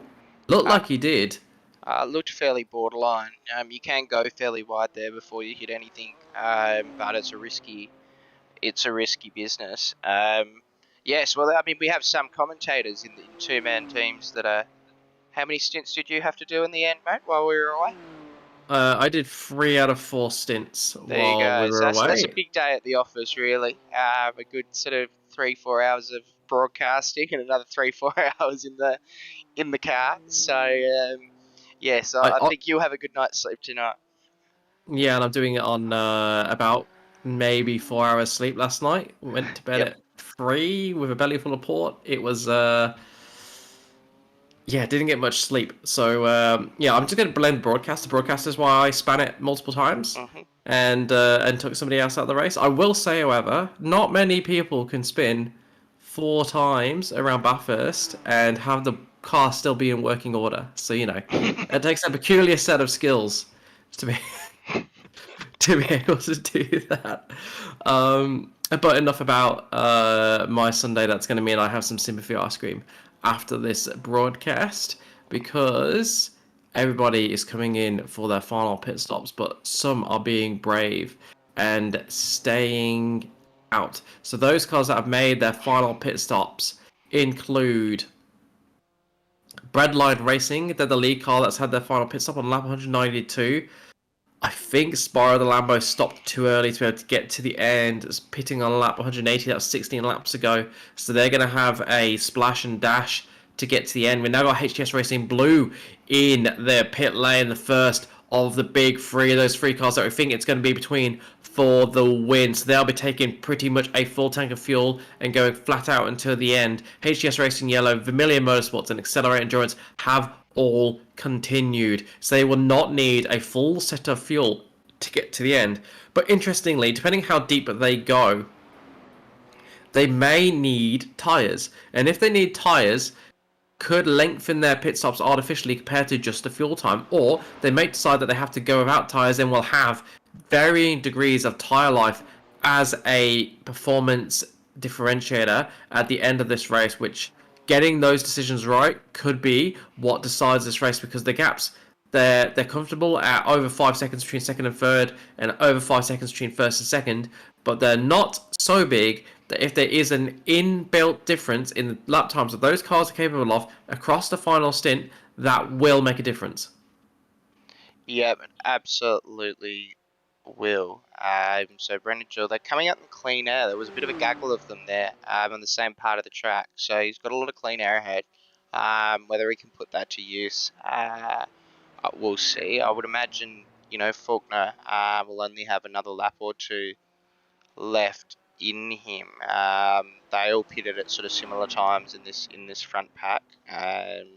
If we show the pit stop strategy again, so yeah, so all of them coming up to that sort of 30 lap mark, which seems to be about the maximum distance you'll be getting on a stint, within sort of 2 or 3 laps of that. Yeah, absolutely. Here comes the Minion and Accelerate Endurance. They're the second and third place entries. HTS Racing Yellow stays out, so they will maintain the lead of the motor race at this point. Which just makes them even more comfortable at the lead of this race. The fact that they're able to do those times and build a gap to Vermilion Motorsports, but also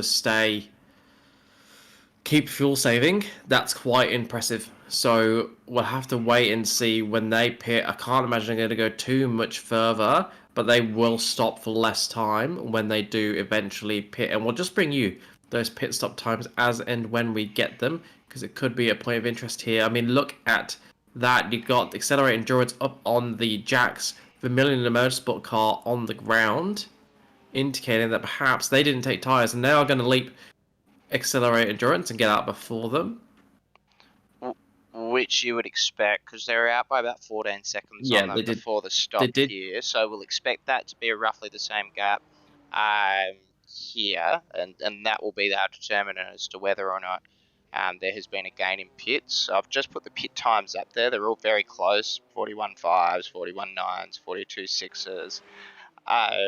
But that often doesn't include the certain other aspects where you can actually lose a lot of time in the pit lane, whether that's on entry, if you're a bit more daring, or on exit, or you miss your pit box or something like that. As Hayne comes into the pits for his stop, and Johnson in that HDS Racing red car does as well. So the field is about to be effectively cleansed, at least at the front of the field here.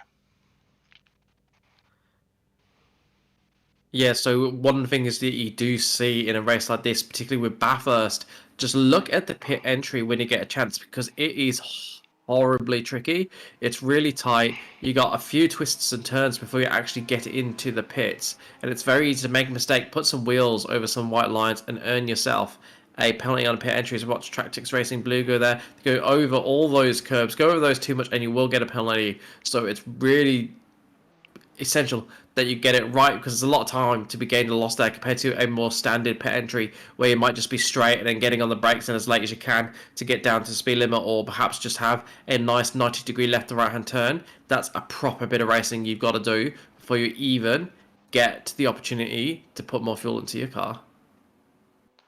Absolutely. So as we see, there's been a driver's swap in HTS Racing Red. Jared Knight's going to take the final stint of this race, or take the first stint of this race, and was very effective. It's seemed to be effective all season in these HDS cars. And Russell has come out about 15 seconds in front of Faulkner behind. Faulkner maintaining an 8-second lead on Jewel in third place. They have not made a driver change in second and third place. But Greg Favell has jumped into the Accelerate Endurance car again to take on that final stint. Yeah, so some of the big guns getting back into the driving seat. Jared Knight, our GT4 champion. Hope I'm getting that right. Yes. So I should know, I commentated it. So one of the fastest drivers in a GT car at the GSRC, devilishly fast in the GT4 and incredibly fast in the GT3. He's taking the last stint for HTS Racing Red. John Jennings in Breadline Racing. Breadline Racing, should note, currently have the fastest lap of the race with a total 1.8 earlier on in the day when the track was at its fastest track temperature, going up throughout the day and bringing down those lap times. Which is why I don't think that's going to be under threat for before the end of this race, unless something special happens. Although the lap times have come down a little bit from their slowest point. Timothy Russell now in control of HTS Racing Yellow with a 13.44 second lead over Ben Faulkner, who's going to take Familiar Motorsports to the end of this race. Brenton Jules still in HTS Racing Blue. Greg Favell in Accelerate Endurance. That was a driver swap, as you called out before. David Christensen in the slow and slow out entry, continuing their strong recovery up to 7th place. HTS Racing Green are in 8th place and currently in the pits, so we'll see where they pop out. And they're just effected a driver swap with Pete Edwards getting into the car. Adam Burhop for Tactics Racing Blue is in 9th. Brody Shepherd did rejoin in the end for Sparrow the Lambo, but 3 laps down, so he's just making sure that he's classified, and he's just following Tractix Racing Blue. Not gonna lie, wouldn't be disappointed if he tried to mount a move and unlap himself, because Tractix Racing Blue definitely unlapped themselves against us earlier, whilst we were in the middle of trying to mount an attack on a car on our own lap at the same time, and left me very, very, very stressed. So... So I might be a little bit biased with this one. Of course, they were within their rights to... didn't do anything wrong. They were within their rights to unlap themselves, and they did so in a fairly safe manner. But my blood pressure was incredibly high. Well, this will be close here as well. This is Edwards in that HTS Racing Green entry. He's got Burhop in the Tractix Racing Blue. Only a second and a half behind, too. So was able to stay ahead, but... this will be a battle to watch as we come into the final stage of the race. It will be a battle to watch. One of the interesting things, though, is Lowe's Lamborghinis with horrendous top speed. I think Tractix Racing Blue perhaps also using the livery that we ran, the high downforce baseline endurance livery that iRacing provides, because their top speed is only 266.3. Spiral the Lambos is 269. Compare that to HGS Racing Green of 271.8, so they've got a few Ks on Tractix Racing Blue so far in this race. And then for the faster guys, HGS Racing Red 279.6, so 10 Ks down on some cars. And I think that top speed is actually last time round not the highest top speed of the race. Yeah, I would say because those so. numbers were There's a bit higher too before. much of an interval between those. But as well, the Porsche probably a bit quicker on top speed than we might have expected. 278, so I think that's the second fastest on that list there. So the Porsche performing relatively well in that department too, and we're seeing it obviously push out some very, very quick lap times throughout the day. Yeah, I think the Porsche's got pretty good mechanical grip, so I wonder if you can strip off the downforce and keep it safe across the top of the hill a little easier in the Porsche than perhaps some of the other cars. Don't quote me on that. I haven't driven the new Porsche, so I'm not sure on its behavior. I know the Lambo as well does not like the curbs, gets quite easily unsettled across the top, so you have to be careful with the curbs in the Lambo. That was what happened to Tractors Racing Blue. Earlier on, we saw on the broadcast them getting onto that curb right at the top of the hill, and it spat them in the wall. So they're continuing their recovery drive to be the lead Lambo, and now looking to try and get a bit further into the top 10, currently in 9th. And they would love to steal 8th for Pete Edwards and his HGS Racing Green team ahead. Absolutely. As I move Connor Nixon onto the live broadcast. Hello, mate. Great stint earlier on that we saw. How's your day been, all in all? Yeah, been a bit of a stressful one, I'm not going to lie. But yeah, it's been a solid day so far. Absolutely. So, now, were you racing in the team that is now out, though, I believe? Correct. Just supporting the other team get it to the end. But yeah, just supporting old Benny Faulkner doing his thing. And yeah, I think the whole team's doing that now. Yeah. So what happened to Vermilion Motorsport Black and Vermilion Motorsports Red for them both to be out of the race? I'm not sure we saw that live. I think it might be just after we finished the broadcast. Unless my memory is deceiving me. Yeah, so just after the broadcast, we've been in collisions, been a few times. So yeah, in my team, my awesome teammate Tyson Hammer, great driver. We teamed up for the first time. I think it was lap 2. The rear end lost all grip, so it wasn't actually downforce grip, it was actually more mechanical grip, and it just ended up letting go in Skyline, and we got a fast repair, and then about the 4 hour mark, we ended up getting a collision from a bit of a dive bomb. So yeah, that ended up ending our race, and the other guys ended up spinning in Skyline.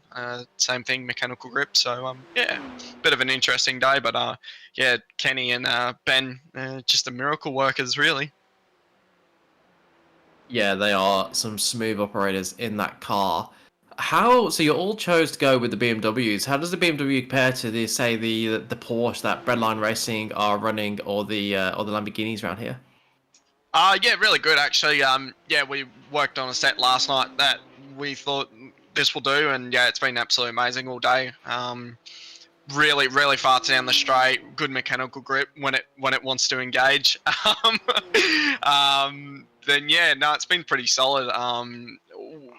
Tyson and I said we should have just went the Merc because it's an absolute unit of a car, so we could pretty much just race on the walls, really. But yeah, the Beam has been a really good car. It's been really fast down the straight, and we've had no complaints with it so far. Probably the only thing is the noise that it produces. It sounds like a little fly gun around, but yeah, it's not too bad at all.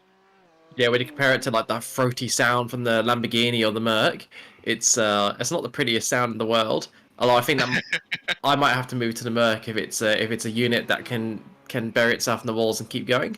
I think that might have helped our race. Yeah, 100%. We joked that we should have went the Merc because it's got a 6.3 litre V8, and who doesn't mind a V8? Yeah, I don't think anyone dislikes a V8, I guess. Well, maybe like environmentalists, but yeah, Greta Thunberg might disagree, but it's a virtual one, so you're allowed to. Produce as much fumes as you want. Enough hot air. But, yeah, it's pretty. But yeah, the Beamer sounds like an '86 that's getting driven on Thursday night. But yeah, no, it's definitely fine. It's a good car, very solid car. But yeah, no, we kind of wish we went the Porsche. That would have been a bit of an interesting choice, but a little bit too loose when the fuel comes off. so that's something we got to watch for with Breadline Racing. Then with their fuel coming off towards the end of this race, and there's so many marbles offline now as well. That could be a danger point for the Porsche in particular compared to the other cars. It'd be dangerous for everybody, but more dangerous for the Porsche than everybody else. You reckon? Yeah, I think it's going to be interesting for the Porsche at this end of this race. It's going to be just sliding across the top. I mean, we all love that for the streams, don't we? Bit of action, but for the driver, I mean, Brock Kelly's a good steerer, so I'm sure he'll do fine. Yeah, I know we went with the safety first approach and it didn't really work for us with our high downforce setup. We just had zero pace down the straights. You can see on the last lap, top speed 265.6. Everybody around us around Spyro into the 270s, the high 270s, and that really hurt when we were behind the Keystone Brothers to get a great run out of Forest Elbow, and you start catching them, and then they start slowly pulling away, and it was the saddest thing that I have seen in. Yeah, it's like that with the Lambo. I mean, I think we ran the Lambo at the 12 hour, and I said to Corey, yeah, this would be a great option. And it was really fast down the straight. It was about 280. We got it up to, we stiffened up the front a lot, then dropped the whole wing off it. And for that first hour in the 12 hour, because the track's very greasy almost, you've got the sun coming up and the heat starting to come through the tires, it really just started sliding. And yeah, I hated it, then got out of the car and then went to the Beamer, and then we were like, oh, this is better. So yeah, we've always trusted the Beamer around here. The Fry's a good option, but yeah, it looks like the Beamer's probably the best option. And yeah, our car that's been running all seasons, the Beamer. So yeah, Beamer. And we remarked earlier on the livery that the Vermilion Motorsports car currently being driven by Ben Faulkner is running. Do you want to just talk to us a little bit about the livery? Yeah. So yeah, we've run the Pride livery for pretty much this whole month at this point. It's been quite funny because we went from a complete black, mean-looking car to a bright white with all the rainbow on it. But yeah, a great livery. I've already talked to about it at Road Atlanta, but yeah, it's always been a good livery. Brings good vibes, and yeah, no, it brings a bit of peace to the track, I guess.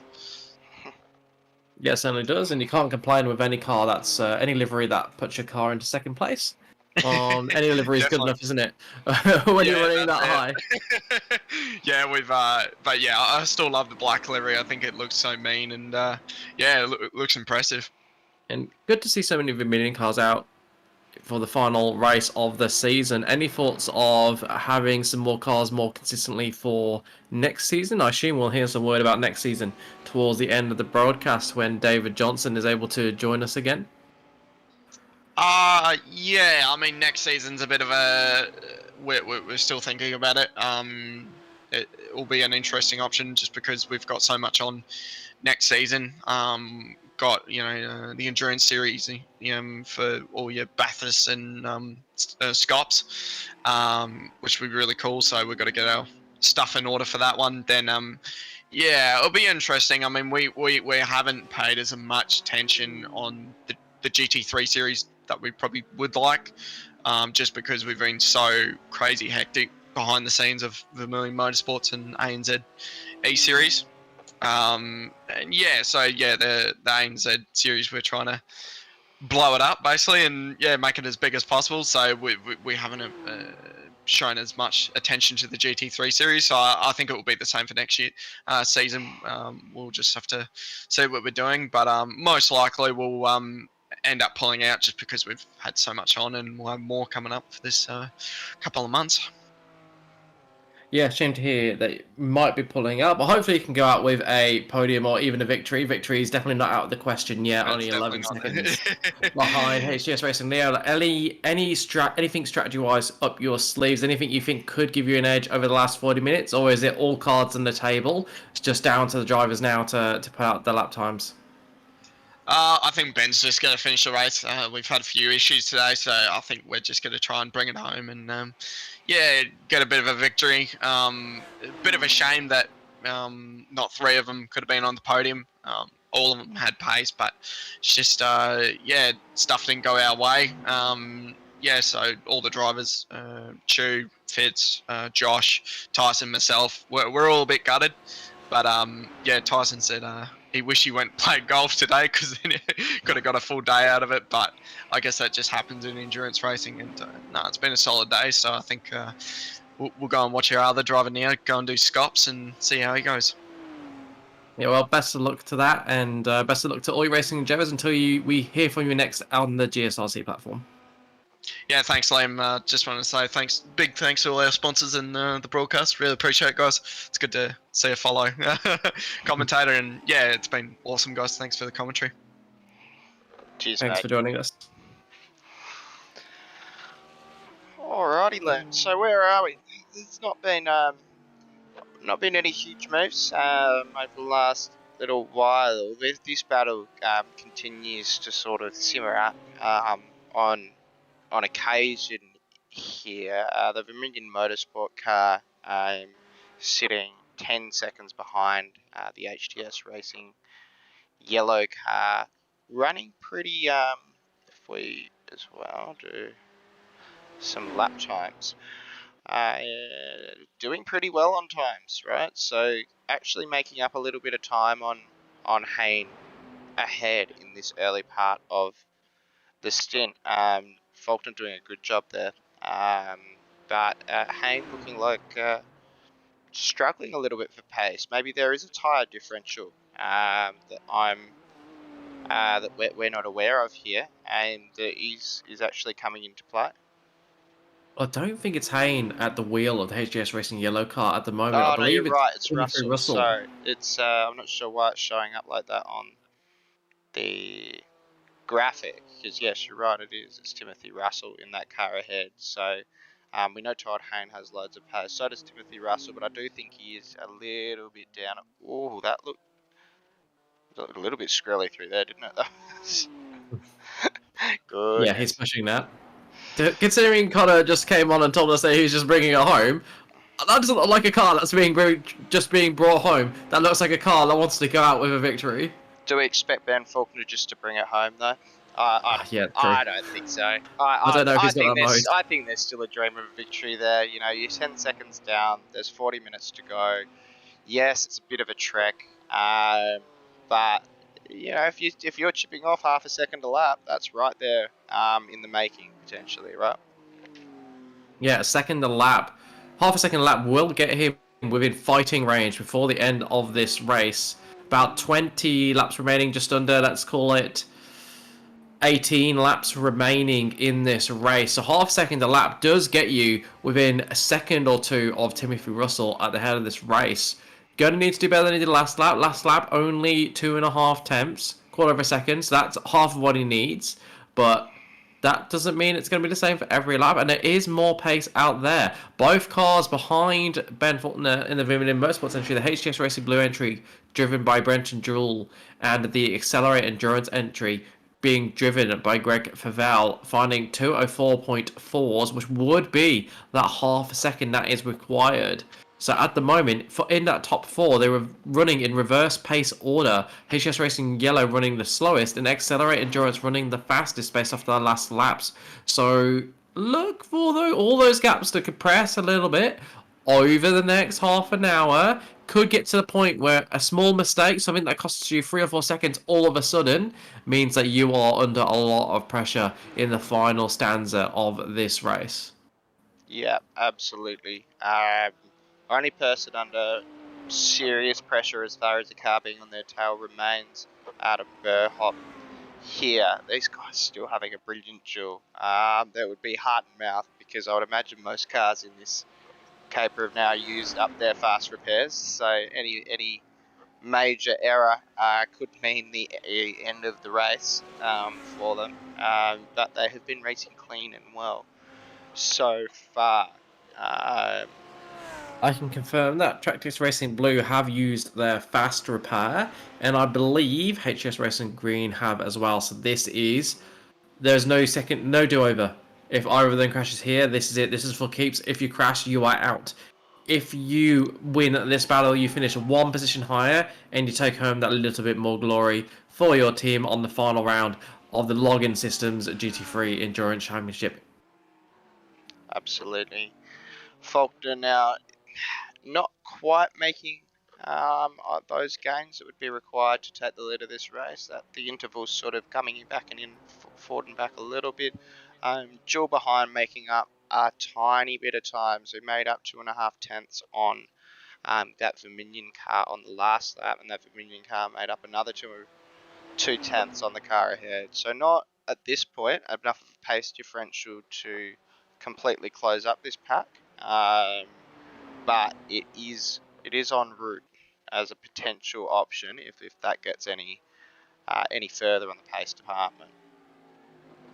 Do you think we can get onto the blower to David Johnson and get him just to extend it by 20 minutes if they keep closing in, but it's not quite at the pace that we need?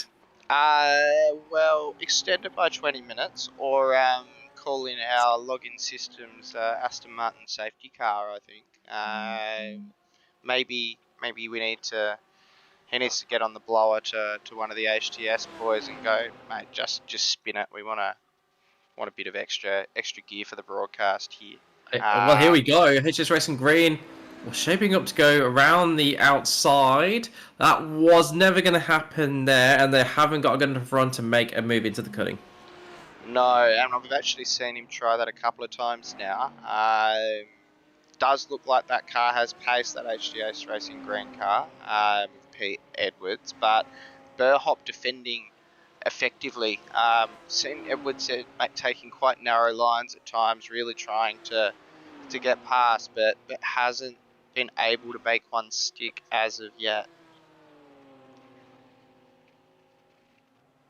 Yeah, we've seen them changing positions a few times. HS Racing Green definitely having been ahead of Tractis Racing Blue at various points over the last 15 minutes, but not able to make it stick. So these two cars running at very similar pace, and it's just a case of whoever does the better lap for a few laps in a row ends up being ahead, and then the battle resumes as that twos and fro's, as that performance fluctuates. One of these drivers just needs to get on a run, and if they can, they will be the driver that wins out in this battle. Look at the power of the BMW chasing down the Lamborghini into the chase, pulls to the outside. No. Gonna go for the cutback. It's not going to have enough pace, is he? Oh no, he has got a good run through there. He's going to be able to make a move into the final corner. Going to be side by side, going into the braking zone on the outside, not where you need to be. Going to go for the up and under again. Can he get to the inside before the braking zone of the next corner? No. Tractis Racing Blue wise to that. Pull to the inside as soon as they dare to try and cover him off. Going to make him go all the way around the outside. Tractis Racing Green up and under again, but Tractis Racing Blue carrying enough speed to hold on for now. Might be in a position to make a manoeuvre into Griffin's Bend, but I don't think so. Not looking for the slipstream. I think he's decided, you know what, I'm going to take a breather. I will go again in a few corners' time. Absolutely. So Edwards been getting frustrated by this point. He has been trying to make this pass stick for the last quite a number of laps, and the defensive work of Adam Burhop has been able to keep him at bay. Burhop just sticking his car in exactly the right place on those exits. Not getting great exits because he's been taking inside lines on defensive, but that car being in exactly the right place to balk the car behind and make completing that pass impossible. Great to see this level of close racing with only half an hour left of the race. Very much for position this, so they'll both be taking it very seriously, and I'm sure it will continue to fire on. Yeah, great to see the HS Racing Green entry, despite having more pace over the top of the hill, leaving a reasonable gap behind Tracticus Racing Blue, so he doesn't hit them on the backside. I'm definitely taking notes. So, so yeah, that's really good to see. Some really hard but fair racing, and nobody taking any undue risks at this point. HS Racing Green pulling out to the right, looking to position themselves similar to what they did last lap. Get on the outside into the chase. Not going to be able to get through. Look for the up and under. Doesn't quite have the overspeed that they did lap time, but it will be enough to get them alongside into the braking zone for Murray's corner. Side by side. Oh, there's a touch. There's a touch there. Oh, they're going to do exactly the same thing again. They really are. Look at the back end of the Lambo complaining as they try to get the power down but maintain the demand for steering, and the tyres not wanting to do both at the same time. Like, let me do one or the other. Let me go straight and fast, or let me turn. And they're trying to make it do both, and not liking that. And both cars, they're rubbing panels. HGS Racing Green look like they got the overspeed. They're on the outside though, so Tracticus Racing Blue holds it there. They're going to have the... inside into Griffiths, and HS Racing Green get on the curb. That's pushed them wide a little bit, and it's just cost them a little bit of time. To Tracticus Racing Blue, they're going to have to make that time back up and then go again. But we have seen they've got more pace over the top of coming up the hill and across the top.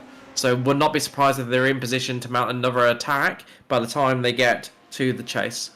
Absolutely, yeah. I was surprised Edwards pulled out of that. Obviously, he knows that doesn't have that other fast repair, so going out the outside through there is risky business. But he did have that overspeed. By that point, he had pretty much taken that position. He just couldn't quite seal it off and gave it back. Did the safe move. Knows that he's got the pace to overtake, but he's just going to have to leave it. Again, there's still half an hour to do it, and you know you don't want to, I guess, overheat your tyres, go through too much fuel, anything like that at this point in the race, and then screw yourself in other ways as well. These guys, because their next competitor ahead would be Schmidt here, who I think looks to be about 2 minutes ahead. And then behind Shepherd is in the Sparrow the Lambo. It's down 6 minutes due to required repairs. They can have this battle, and even if something does go a little bit awry, they probably only lose the spot to the other person rather than to other people behind, or have that opportunity to losing an opportunity ahead. Yeah, knowing Brody driving for Sparrow the Lambo, who's just in the background who was shot there, they don't need to worry about him trying to unlap himself. He's a very intelligent operator. He knows his best bet to pick up some places is if these two wipe each other out. So he's not going to get involved and disrupt that in any way. He's just going to sit behind. I know also that he's feeling pretty sheepish after he put it in the wall in his stint a little bit earlier. So I don't think he's going to be mounting any attacks on HS Racing Green, even if HS Racing Green does lose a bit of time like he did last lap and finds himself within the potential clutches of Sparrow. He's just going to back off a little bit and let this battle resume for the remaining half an hour and have a front row seat to it, which he is welcome to because he's driven, I will say my teammate has driven excellently today. We usually don't have a huge differential of pace between us. Usually, you know, half a second would be about right, but around this track it was around 1.5 2 seconds the difference of pace between us. So he really showed his class today, and whilst I know he felt sheepish because of his incident, we were very lucky to still be in the race after my gaggle of incidents that involved taking another car out of the race, for which I apologise again. So yeah, he shouldn't feel bad if he does watch this back. Although I don't think he will, because I know he was, like I said, disappointed with himself. However, now we've still got this battle going on. HS Racing, look how close they get to the wall on the inside at Forest Elbow. This is going to be a really good exit. Going to put himself in the same position he's been in the last few laps. Will he try and do something a bit different? Maybe sit behind? Or will he go for that same line again? Because it feels weird when you've got an overspeed not to use it. Yeah, to try and get alongside. But sometimes you're better off sitting behind. He's taking that inside. That's brilliant. They pulled that up, but can't pull it back together. Can't get that second overspeed. Pete, Sky's going to cross back in. He's not wanting... Oh, now he's playing. He really wants this position, and I think he's doing exactly what you were saying, Liam. There is an aspect of after you've tried the same thing a few times, you just sort of have to sit back and go, I've got to think about trying something else. A little bit wide there, actually. So he's lost a bit of time. He's down out to a second. And actually, your mate Sparrow the Lambo might unlap himself. No, he's going to pull that back, I reckon, and give that position back to him.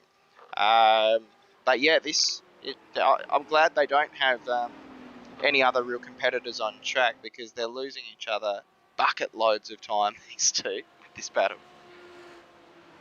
Yeah, it's been a great battle so far. I'm looking forward to it continuing. If HGS Racing Green can get back on the gearbox of Tractix Racing Blue, which they've already done it a couple of times, having fallen behind and then caught back up. So I expect we'll see that happen again. They just seem to have a bit more pace in the car at this point with these track conditions, with these drivers in the car.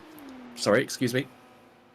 So I've just got someone as well from Tractix Racing Blue saying we beat Peter in pace over the hill, but the straights are killing us.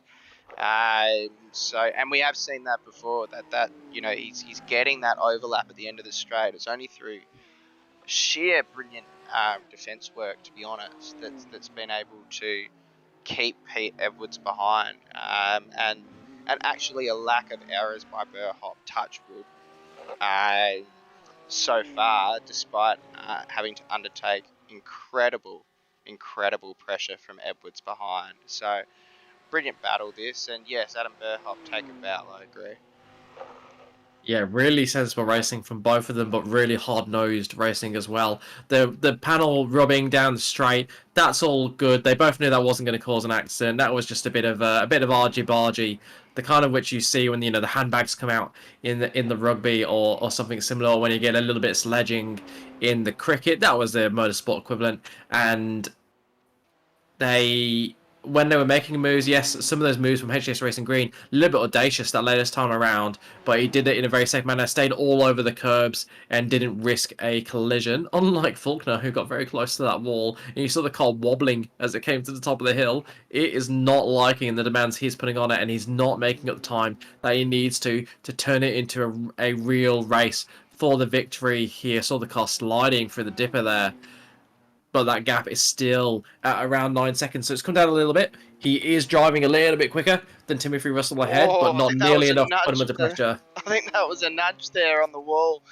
He's certainly pushing, and yeah, his lap times show it, right? Like, he is, in many laps, getting that extra half second on Russell ahead that he needs to really be in contention. As well, we're seeing...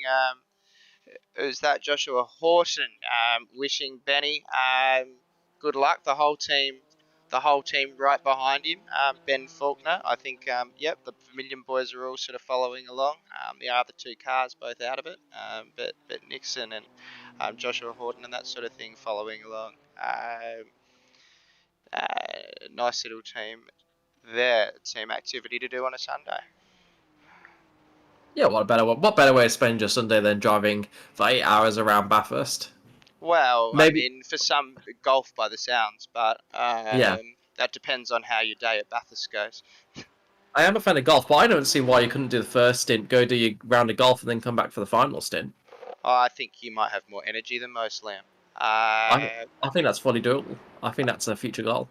Well, that could be a future goal. I mean, you are a man who has done 2 stints of commentary and 3 stints of racing. So after having a fairly serious night before that, so yeah, clearly you're full of beans. Meanwhile, in my time off, I did mates came over to my house and that sort of thing, but I definitely copped a nap at the same time, and it was excellent.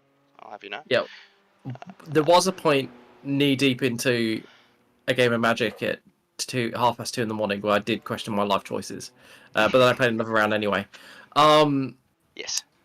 Yes, as it goes. Maybe we need to get David Johnson back in the comms booth and persuade him to go for a 12-hour race just to make that golf round a little bit easier in the middle of the stints. Oh my god, that's a bit much. There's a bit of niggle in this fight now, isn't there? All but pushing the Tractix Racing Blue car onto the grass. Be interesting to see if the stewards take a look at that, because that that wasn't a little bit of panel rubbing. That was that's evolved to panel beating. That has. There'd be a few dents there. I think if there was a real life, we'd see those wing mirrors dented in, like you do if you're parking in a narrow space. These cars, I don't know if both of these get into the end, Sam. I don't think they are. They're playing with fire, these two. They've just said as well on the chat that they've had 4 0Xs in that battle with Pete so far. So four contacts that weren't serious enough to cause a bit more of a potential penalty or direction towards a penalty, but still contact nevertheless. And these cars can take a little bit of contact, the GT3s, but you don't want much of it, especially around a track like this where something taking you slightly off guard can end in a fairly traumatic event. I certainly can, and we might see a traumatic event here. We go HS Racing Green. They do what they've done the last few laps. Pull out there, gonna go for the up and under as they've done. That's the best they've done. That they've got a really good run coming down into the final corner, but no losing speed. I think they just covered off a little bit too much speed. So that's Brody Shepherd pulling in, just making sure he gets to the end on fuel. Had to pit a little bit earlier because his last stop was due to a crash, rather than reaching the ideal pit stop window. So he's got 20 minutes to go, so he probably won't take tires. He'll just take maybe a third of a tank and get that to the end, which means we've got these two uninterrupted until the end of the race. If both of those cars make it there, again, I will touch wood because I do not want to see this battle end in tears. I want it to end in victory for one and tears for only one of the cars, not both. Here we go. They pull out. There's no door banging this time, though. Tractors Racing Blue staking out his claim to the inside, and HGS Racing Green having to go around the outside as they have lap after lap after lap, and again not getting the position and won't get an opportunity to make the overtake unless there's something absolutely brilliant until they get back down to the chase. And he's going to have to find a new way to make this overtake happen because everything he's tried so far, he's tried it multiple times, and Tractors Racing Blue, driven by Adam Burhop, have had the answer every time for anything that Pete Edwards can throw at him. Yep, they absolutely have. This battle has been unbelievable towards the end of the race here. We are seeing slight movements in those battles up front. The interval between Faulkner and Russell is down to that sort of 8-second mark, but Jewel behind is still only 7 seconds off Faulkner. We've seen how hard he is pushing there in that Vermilion car, so if he does go a little bit over the edge, Jewel is right there in the HTS vehicle to take it forward. But we haven't seen him make any serious errors, and I don't think we really expect any serious errors out of Ben Faulkner either. No, certainly don't. Just let's go back to the battle between HTS Racing Green, Tractors Racing Blue, the side by side once again. Is this a replay, Liam? Or no, it's just the same thing over and over again. What's the definition of insanity?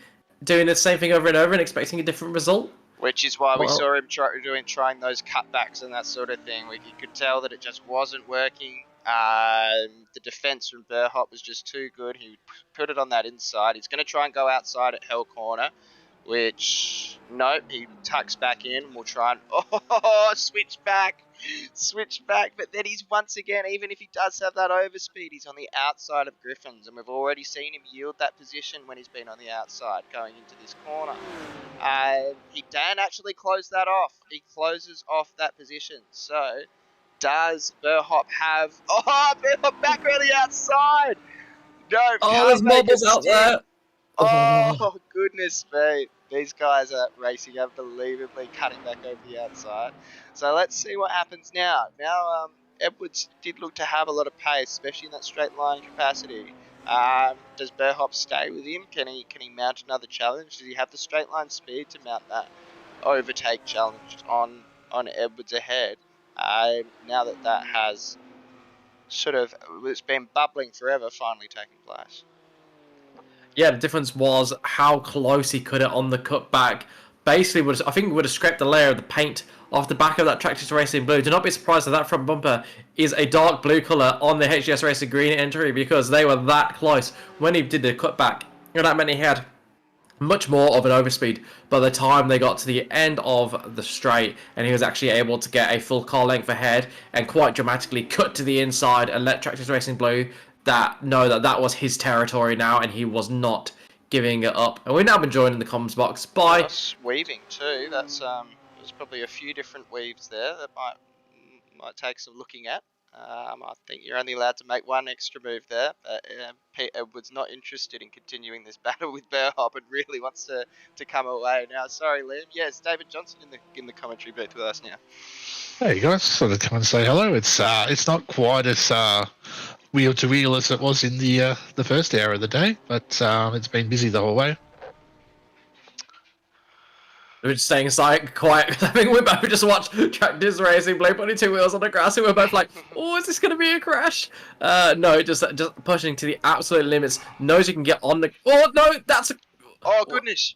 Oh, he's off. Oh, he saved it. He's rescued it. Okay. Oh, we can stop panicking now. We can stop panicking. He has rescued that. We just lost David Johnson, so hopefully he can join us again soon. Not sure what's happened there. If there perhaps he's had an incident with his car, but Tractors Racing Blue managing to pull it back onto the tarmac after getting onto the grass on the outside, having gone on the grass at the final corner, gets into the grass at the first corner. Oh man, that was so close to disaster for that car. He only just kept that together. Well done to Adam Burhop. It has taken a bit of the sting out of it. He's now 3.5 seconds behind Edwards. So we'll see if he can make that back. But wow, look at that.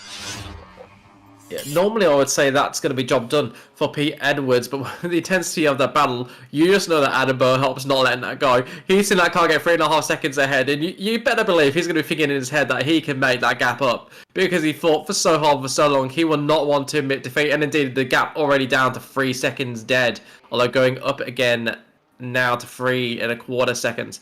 So we'll watch that and we'll cut back to that race if it heats up again, but for now it's round 1 to HTS Racing Green, and we do not know whether there will be another round for the end. Ben Faulkner continues in his pursuit of HTS Racing Yellow. Seems like it's going to be to no avail. 8 seconds still the gap. However, he is coming under a little bit of pressure from Brent and Jill behind. That gap's still 6.5 seconds, not too much pressure. But again, like you said, the gap's close enough that none of these top 3 can afford to make a mistake or they'll lose position. And we've been rejoined by David Johnson. David, would like to continue the point you were making before we interrupted you in a panic. No, I just, with that panic, I remembered there was something I was going to tell race control that I'd forgotten, which is a tow is a tow, and it doesn't matter how long's left in the race. If we need a safety car, we'll have a safety car. And I thought we were going to have one for a second there, the way tactics were going. Yeah, did very well to actually get it back on the tarmac. I'm not quite sure how they did it. I think somebody's been playing their dirt rally in their spare time. And so I don't think we'll need a safety car, and hopefully that's jinxed it for us all. But Yep. what I've said to race control is what we always do here is, depending on where the car is, if it's somewhere they'd naturally leave a car and probably just run green through to the finish with local yellows, well, we wouldn't do a safety car. But if it's across the road in the dipper or something like that, well then we'll get the safety car back out if it was needed. So just to keep a bit of intrigue in there in those last 12 minutes. And there's more marbles through the dipper than there is in a 1970s toy convention, I reckon. It is treacherous as soon as you get offline through the dipper. So, as much as we wouldn't like to see it in the last 12 minutes of the race, this is when it is the most dangerous to go through there. Yeah, I dubbed myself in really. I sort of put forward our plan for stints, and by doing that, I gave myself, I think, the hottest time of the day. So, yeah, there's been a lot of keeping it straight, keeping online, and going around on the racing line because it's not real good everywhere else. Yeah, there may have been a few. I'm just going to say that I'm well acquainted with the barrier at the dipper's first name and their last name and their kids' names. Such is the amount of time we spent together across this race. Ben Faulkner are doing a good job of keeping it out the walls at the moment, getting nice and close, but not quite getting to touching them, as you can see there. I think he's listening because he's giving us great examples every time. We cut to him and he's pushing so hard. He is. He really is. It's brilliant, isn't it? Look at that. He's right on the edge here. Ben Faulkner, let's have a look just as he comes over. down this dipper, taking that curb right in. We would imagine he's going to be centimetres from the edge of this concrete through here and down onto the longest straight of the track. But yeah, continue, Lamb.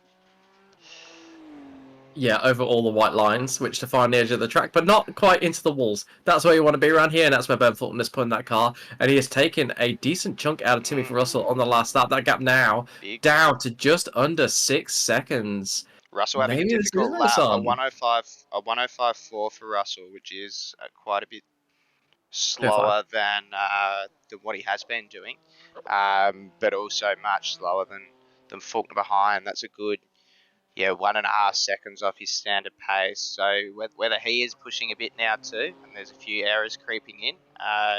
6 seconds between the lead and another 7 seconds between third place. Yeah, there's only 10 minutes left, but doesn't take much. Particularly not when you're driving as on the limit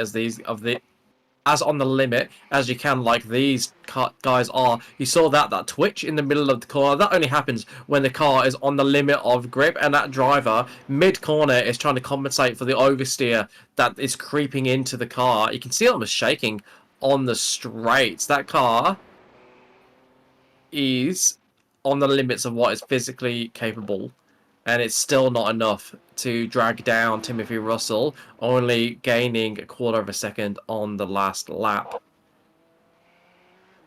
So just while we watch Ben Faulkner in the background, David, do you want to talk to us a bit about what's coming up for the Endurance Championship now that this first season of the year 2023 is coming to an end?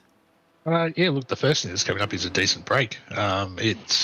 Although you say we go racing once a month, you'd think that is a pretty leisurely pace, but they come around real quick between all the other events, both in the club and in iRacing generally.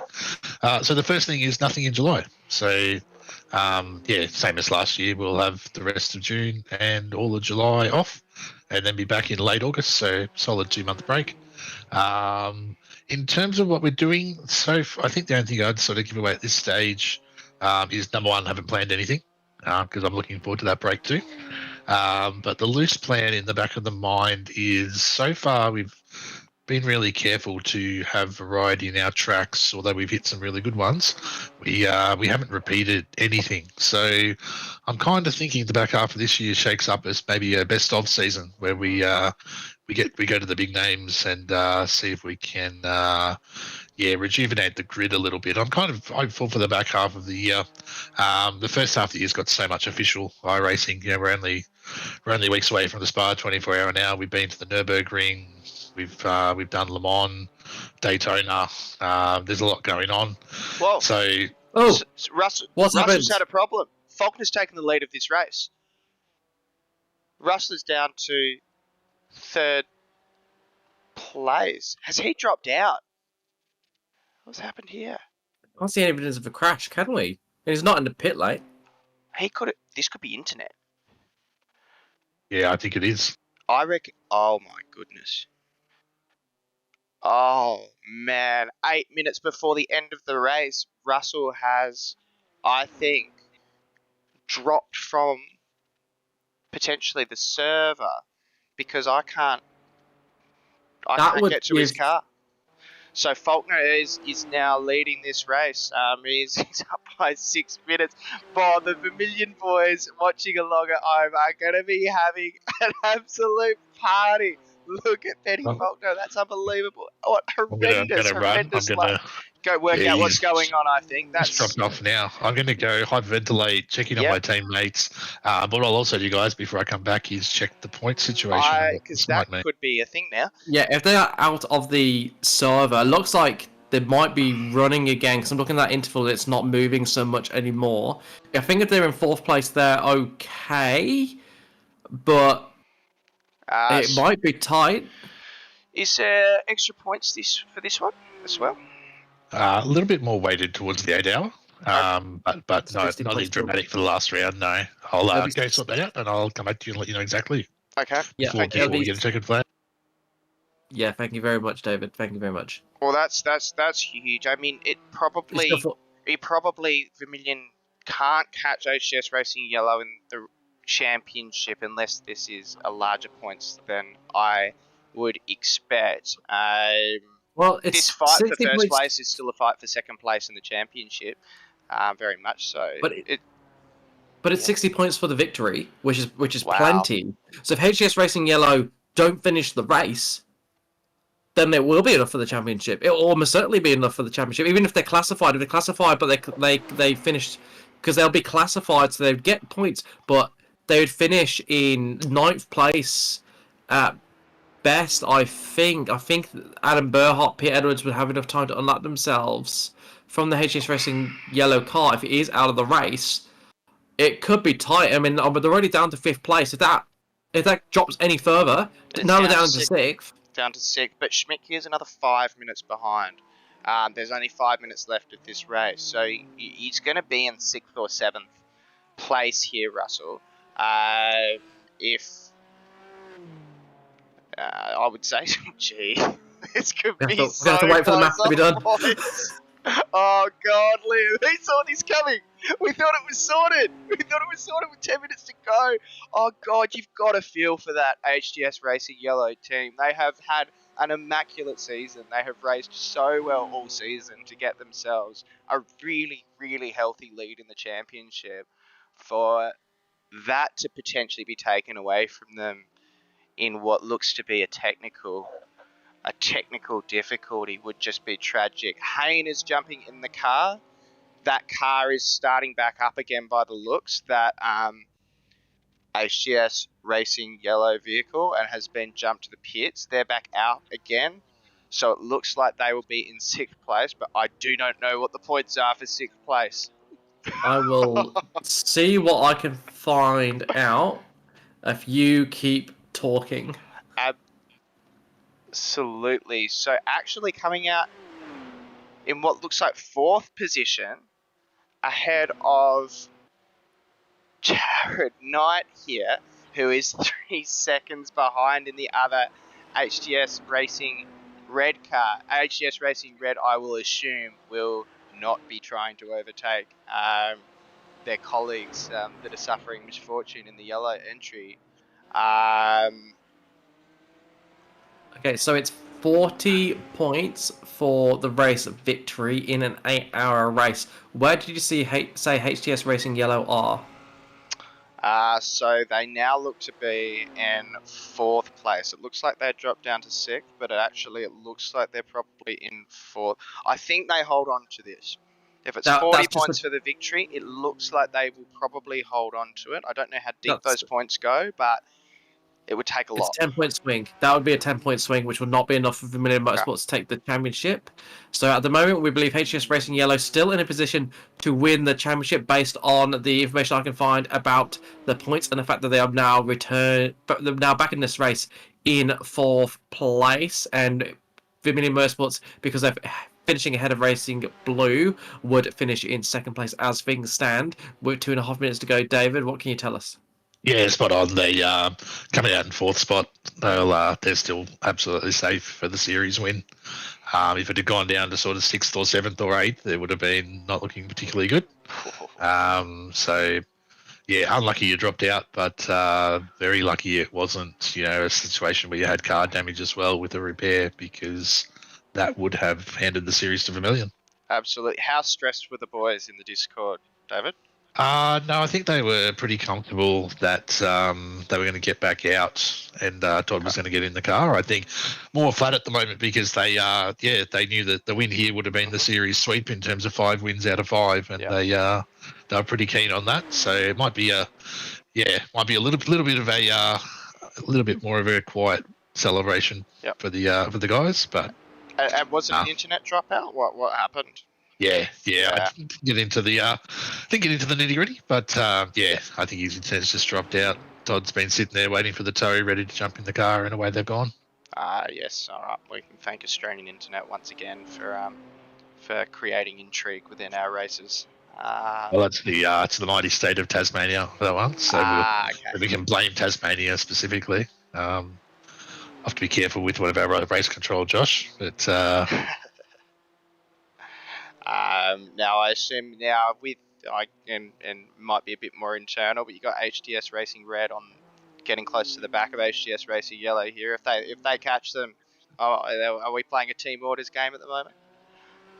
I reckon. I don't know whether it's out of sympathy or what do you call it. I think Jared would almost feel so bad for the guys who just just stay clear and stay out of the way and let them do their thing. I think. Yeah. Just call up Breadline Racing in the pit lane, so they've having to do a splash and dash by the looks of it. They were early on that pit too, weren't they? Yeah, they were. It was something that was on my mind when Brock was ripping seconds per lap out of me that they were going to have to do another stop. Yeah, absolutely. But I would expect actually that this is the final lap of the race because we're about to hit that, and we're seeing Ben Faulkner flashing the lights as he comes down through the chase for the final time.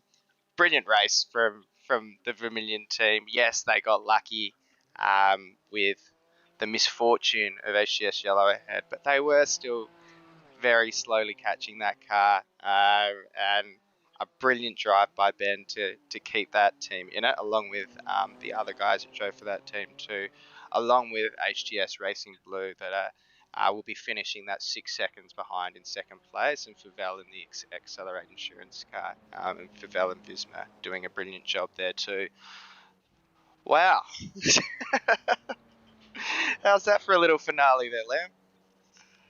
Yeah, you don't like to see it, but the way to think of it is, we don't have random car failures in iRacing, so random internet dropouts or random equipment failures is the closest we can get to having that variable that we have in real life.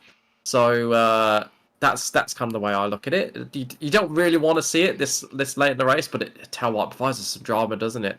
That was very interesting, and like you said before, the Vermilion Motorsports guys, Ben Faulkner, Kenny Conamos, and can't remember if there was a third driver as well in that car, drove a brilliant race. So deserved winners. HGS Racing Yellow would have been deserved winners had they won it.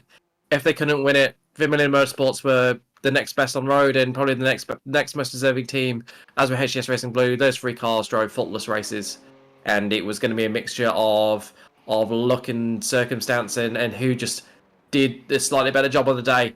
That meant that one of those three cars would be the winner, and it was Vermilion Motorsports in the round, and HGS Racing Yellow wrap up the championship. They'll be incredibly happy with that. Like you said, they were disappointed that they couldn't get the clean sweep with all the wins, but a absolutely thrilling championship. They've had some really close battles. I remember my highlight being that battle of HGS Racing Blue with them on separate strategies a round ago, but they bring it home in fourth place in the final of the finale of the season, and they take home the championship. Todd Hayne, HGS Racing Yellow, you are the champions for 2023 Season A. Absolutely. So hopefully we'll see some of them do the jump as well. A few of them have exited immediately. I don't know if they're tired and emotional, or not enough fuel maybe. I'll be disappointed if Breadline have exited early. They've only just refueled. Well, that's that's true. Here we go. There they are. They're going at a pace. Let's see if they do the jump. And we've just been joined in the comms box by our first of hopefully as many drivers. Well, second, because we've already got David Johnson with us.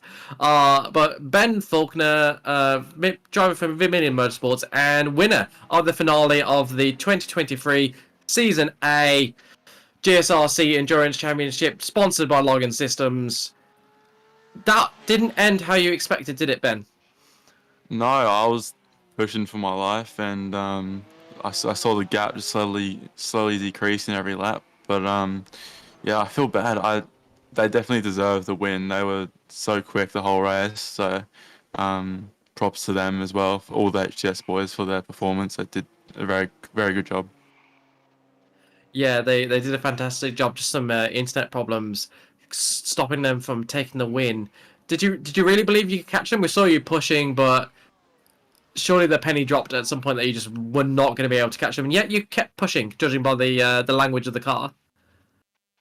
Yeah, I mean, I never lose hope. So I saw him make a couple of mistakes where I was 1.4 seconds quicker for a couple of laps, and I thought, it's not over yet. So just kept on going, pushing it to the limit. I think I was doing quali laps for the last hour, so I think I only made one slight little mistake, so it was pretty strong. My wrists are finished. I don't know what I'm gonna do about those. They're dead. My force feedback's way too high. But yeah, I just didn't lose hope and kept going. Yeah, excellent. See, I like seeing drivers push to the end. Why not? You never know if they're going to make a small mistake that costs them, 3, 4, 5 seconds, and you'll be kicking yourself if they do something like that, and then you're not there to hit the rewards because you decided to bring it home. Your teammate, however, said you were just going to drive and bring it home. So, can you get on the blower to Colin Nixon and tell him that he was wrong?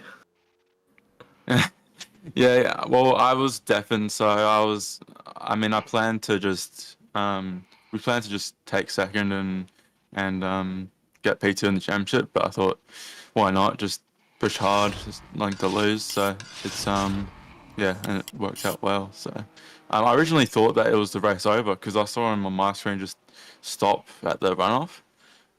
So I thought it was race over. I was gonna stop, and then I realised, it's 4 or 5 laps to go, so kept going. So luckily I did. Yeah, lucky you did. That would have been very well. I mean, it would have been dramatic for us had you also stopped, but probably good that you didn't, and you took the victory in the end. I'll leave you to go celebrate with the rest of the Familiar Motorsports guys. I know you had a few watching, those driving for Familiar Motorsports Black and Familiar Motorsports Red, whose races didn't go quite as well as the main entry. So go enjoy your victory with the fellas and enjoy the rest of your weekend. Thank you. You too, Liam. So we've now been joined by Brenton and Kenny Economos. So we'll just quickly cross over to Kenny Economos first, because he was definitely driving the Vermilion Motorsports entry with Ben Faulkner, so he'll want to go celebrate with him. Kenny, congratulations. How was it out there? Thanks, Liam. Yeah, it was pretty good. It's nice to have a really close endurance race between, what I think 4 or 5 of us were pretty close majority of the race, which is always good to see. And Benny did a great job. We came in here without too much prep, and we had pace and didn't really make any mistakes. So we're pretty stoked with that. Obviously unfortunate for yellow for a disconnect. That sucks, but yeah, no, we're pretty happy with how it went. Yeah, well, it couldn't really go any better other than perhaps being in the lead before that unfortunate circumstance for HGS Racing yellow. Do you do many We haven't seen you that. What? Let me start that question again. Do you do much endurance racing outside of the GSRC Endurance Championship in the GT3s?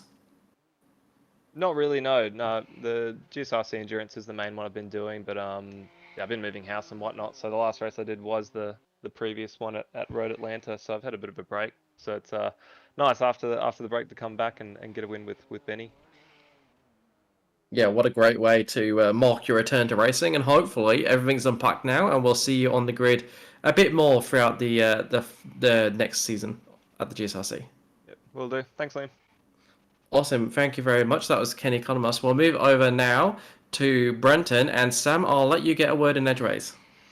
Oh, you let me get a word in. Well, Brenton, I think you did a few stints out there today. Pretty consistent pace. But did you have any big battles on track? How'd you find it today? For myself personally, it was pretty good. I was basically in fresh air. We tried to mix it up a little bit at the start and just do a shorter run because we thought everyone was going to need a splash and dash at the end. So get us out, and then hopefully teammates, when they jump in, they got nice free track. So for myself, it was nice and clean, but unfortunately with our teammates got involved with a couple of other cars that caused a few incidents, but we don't dread on it. We thought we had a great race together, and we were pretty pleased getting P2. Should have been P3, but unfortunately our sister team had a bit of a disconnect. Yeah, absolutely. We saw you probably trying to catch Ben Faulkner in that final stint, or had you sort of given that position away at that point? Were you really pushing in that final stint, or had you decided to sort of, I guess, take that third place?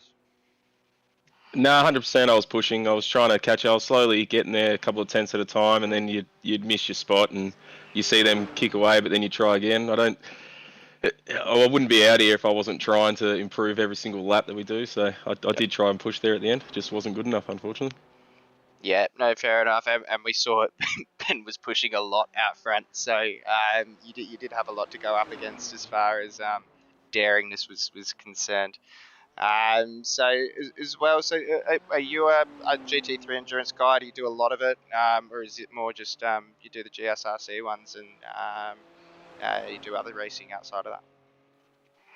I do mainly just GT3 enduro with the boys at HGS. We mainly just do the GSRC, but I know that my team boss Aussie would probably be a bit infuriated with me. I kind of just jump into any car and race on iRacing and try and get the most out of the subscription, and I spent a lot of time practicing for this event, and it kind of showed that the talent, obviously the pace is there if I do practice, so it might be something I'll have to do moving forward, I think. Yeah, absolutely. I'll pass back to you, Liam, because I'm a bit uncomfortable with this question answering business. I'm just used to pressing buttons at this point of the broadcast. Yeah, it's nice, isn't it? Just not having to ask questions. No, so Brenton, I've got more of a question about the wider HGS Racing, I guess, stable, the wider team, not just HGS Racing Blue, but strong positions in the championship for all of you. You know, HGS Racing Yellow, taking home the championship. HGS Racing Blue and Red, I believe, finishing in 3rd and 4th place. Can't see anyone catching you. And then HGS Racing Green, were down in 12th before the start of this race, despite racing in all four races. So why the difference there? Is Green where you put some of your more up and coming drivers, or is it just a matter of luck, or is there like a clear hierarchy for between the teams? No, we believe in HGS. We don't have any hierarchy system or anything like that. We're a pretty close group, which is nice, and we're all there to enjoy our racing. Green team, I know for a fact, it's basically that team that was just we obviously couldn't have all drivers run throughout the season, so you'll find that if you look at the names on the green team that have been racing, they're normally just the ones that have come in to look in for just a single race or maybe even 2 races through the season. So it's not like they're the lower team or anything like that at all. We all treat ourselves equally, and we all push to be the same pace together. We all practice together and work on setups together. So as a whole, we're just a one group that's on level playing terms, and we don't have any favoritism in our team. So what do you need to do to get rid of that pesky Vermilion Motorsports entry that's ruining your 1-2-3? I'd honestly nothing. I'd love for him to stay and be the competition. Like, unfortunately, we'd love to see more numbers and more competition up the top. That's what we strive. We don't strive to come out here and obviously whitewash with 1, 2, 3 or anything like that. We're here to compete and have some fun. So them finishing second it's perfect. It just makes us want to strive to go faster next season. If it's to continue, and hopefully invite more people to come in, more teams and members to come in, and obviously try and compete against the people at the top there and make it a really interesting battle for everyone.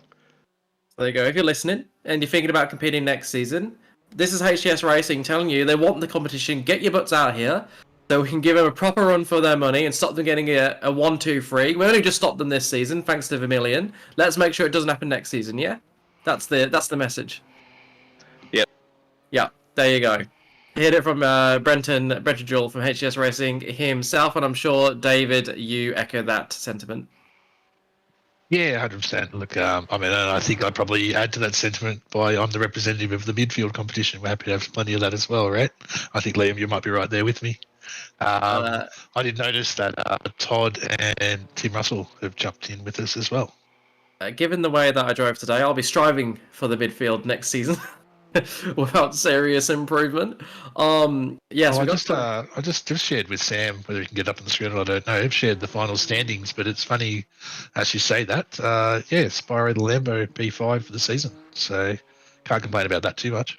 I will say we've got Brody Shepherd driving for us, who's very, very quick, and he's just joined Vermilion Motorsports, so I might not have him next season. And then Brody Tress as well, who's a very fast driver. They have definitely carried me throughout the season while I go gallivanting off and doing broadcasts and just doing one stint a race and pretending like I'm an equal member. So big thanks to them. I think we've got 5th in the championship, which was beyond our expectations going in. We're aiming for top 10, so very happy with 5th, a bit back from HGS Racing Blue, Red, and much farther back from Vermeulen Motorsports and HGS Racing Yellow, only 7 points in it in the end, despite HGS Racing Yellow almost getting a whitewash with all 5-round wins.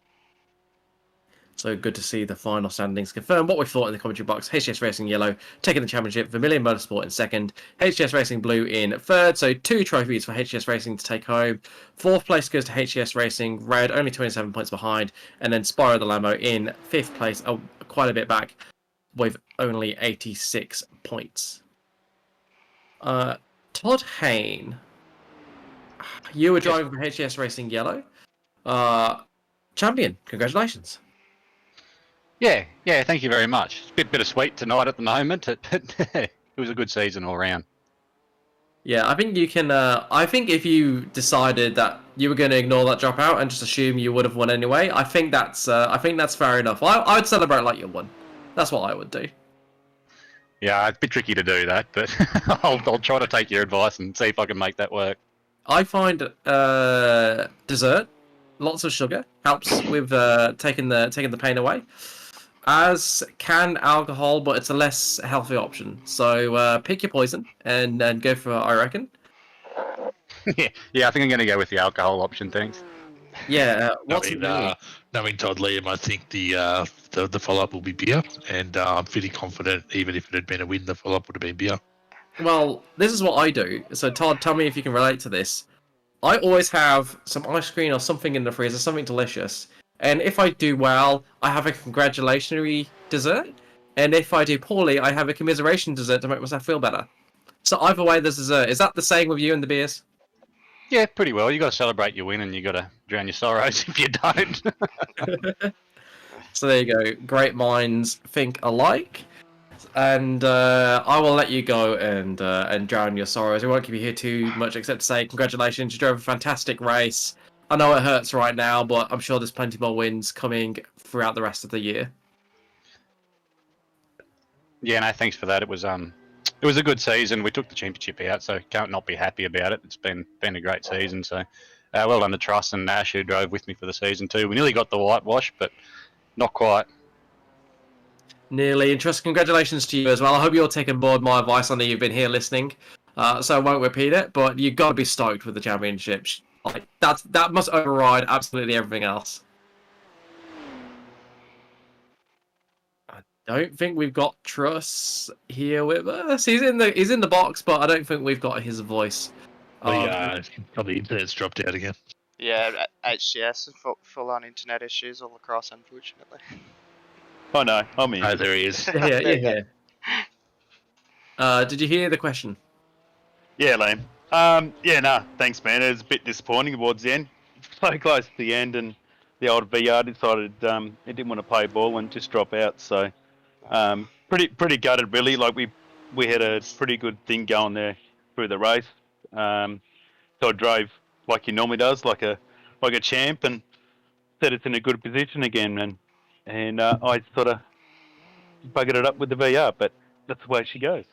Yeah, you drove a masterful race in what I think was, although it wasn't the biggest field of the season, I think the opener was the biggest field that we had. I think it was the strongest field in terms of the quality out there with, Vermeulen Motorsports putting forward a strong team. Yourselves, Yellow and Red, you've been mainstays for the championship. Accelerate Endurance coming in. I don't think they've been around for the rest of the season. Don't recognise the name at all, and they came in and were immediately in that top 5 racing with you. And Breadline Racing, let's not forget, they were in the lead in the early stages of this race, and they're a car that's only been around 2 of the previous 4 rounds. So, possibly the strongest field throughout the season, and you were well on course to make it a season whitewash despite the increase in competition.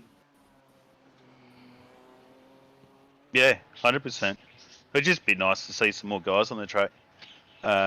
We started off really strong. Round 1 was awesome, a lot of cars, and it makes them more better racing too. So you got to be strategic and whatnot in these races, and the more cars you have playing games between each other, like you have someone that pit early or someone that pit sort of midway through. That you got to start looking at things then. But when you have smaller fields, it makes it not as interesting, I suppose, with that side of things. But the racing's been really good. Vermilion were right up there with us, right up to the Bathurst. So it's been really good. I've enjoyed it. You say that there's not that many cars. It just mean less variables, and I will say definitely a little bit less entertainment compared to if we had say 40 cars out there. But HGS Racing Blue definitely didn't let that change how aggressive they were when trying to come back through the pack. I think at one point you tried to launch a move on us through the cutting. Definitely not letting that lower the aggression, shall we say, which was good to see, because it's quite easy when you got less cars to overtake to take your time a bit more, but definitely didn't decide to do that today, and kept the intensity up, which is what we want to see on the broadcast. I mean, I don't know if you would have seen it, but there's a fantastic battle between Tractus Racing. Oh, you would have seen it. HGS Racing Green and Tractus Racing Blue. Were you guys watching that? Because that was a phenomenal battle towards the end of the race. Like, less cars, but the aggression and the passion on track still there. Yeah, we were definitely watching it in red. We left our own driver to his own devices and went across and were with the guys for that battle. I think the guys in yellow were a bit busy dealing with that dropout.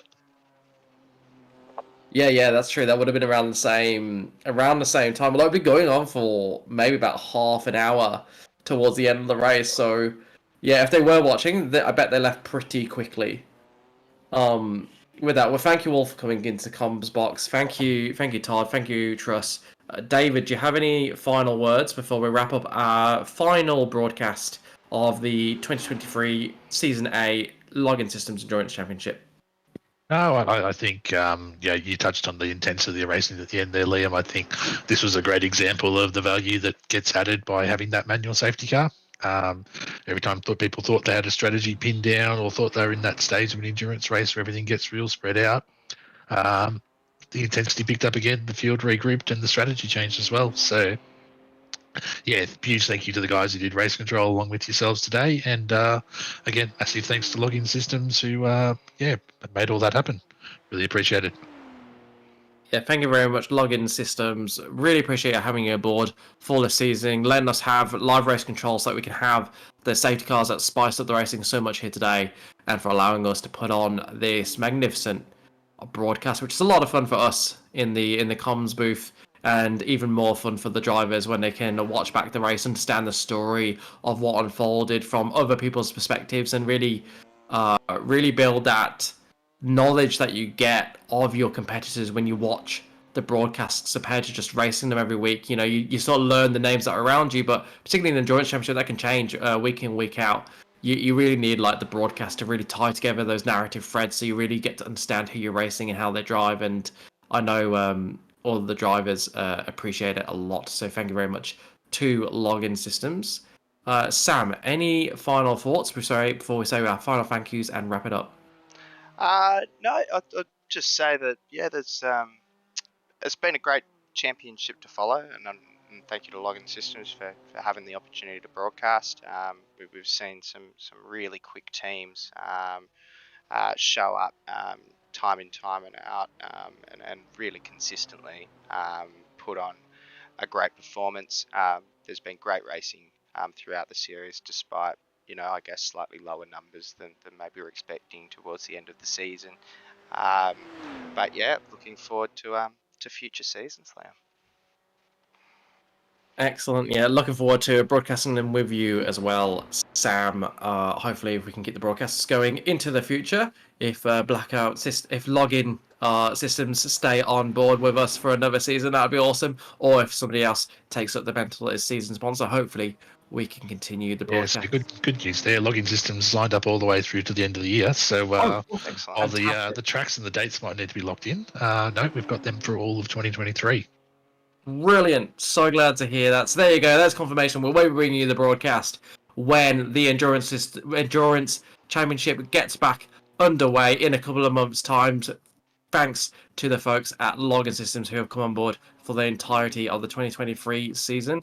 And with that, we wrap up what has been finale week here at the GSRC, with 2023 Season B having all of its finales for the year. Those are 10-week long seasons. We bring you them on the weekdays, Monday night and Thursday nights. In particular, Monday nights we have the GT4s and GT3s. Thursday night we've had the GR86s. And that's right, isn't it? Yes, GR86s. Production cars. Production cars, thank you. I knew I was wrong as soon as I said it. I was like, that's not right, but it is sometimes GR86s. Production cars and the Porsche production cars are a very popular series. I think it was a popular idea in the end. So big credit to the what's the word I'm looking for? To the board, I suppose, for the committee. That's the word. To the committee. Big thank you to the committee for that idea and for putting that on and being brave and trying a series with multiple cars, because I think it was very, very popular all around. And I do think actually we've got a finale next week because there was a clash with some iRacing maintenance in the supercars. Yes, so that's actually a good point, Liam. I was messaging John Simpson the other day. At this point, I'm planning on putting the broadcast on for the finale of the supercars. I'm not sure what the details are going to be, or whether we've got comms and that sort of thing. But because there was a postponing, I think due to iRacing maintenance or whatever, that'll be next week, and we'll see if we can put a broadcast together for the finale of the supercars, which would be brilliant. There's sort of been one broadcast of them this season, but the broadcast days have mostly been those Thursdays for production cars and Porsches, and the Monday GT3, GT4s. Yeah, so there you go. We're heading into our 2-week break here at the GSRC, but with one last morsel of racing coming your way, the Supercars finale, which we're hoping to broadcast to you live on Wednesday night. My name's Liam Banks. Alongside me is Sam Chapman. Thank you very much for tuning in. We'll see you in a couple of months' time. Until then, take care of yourself. Good night.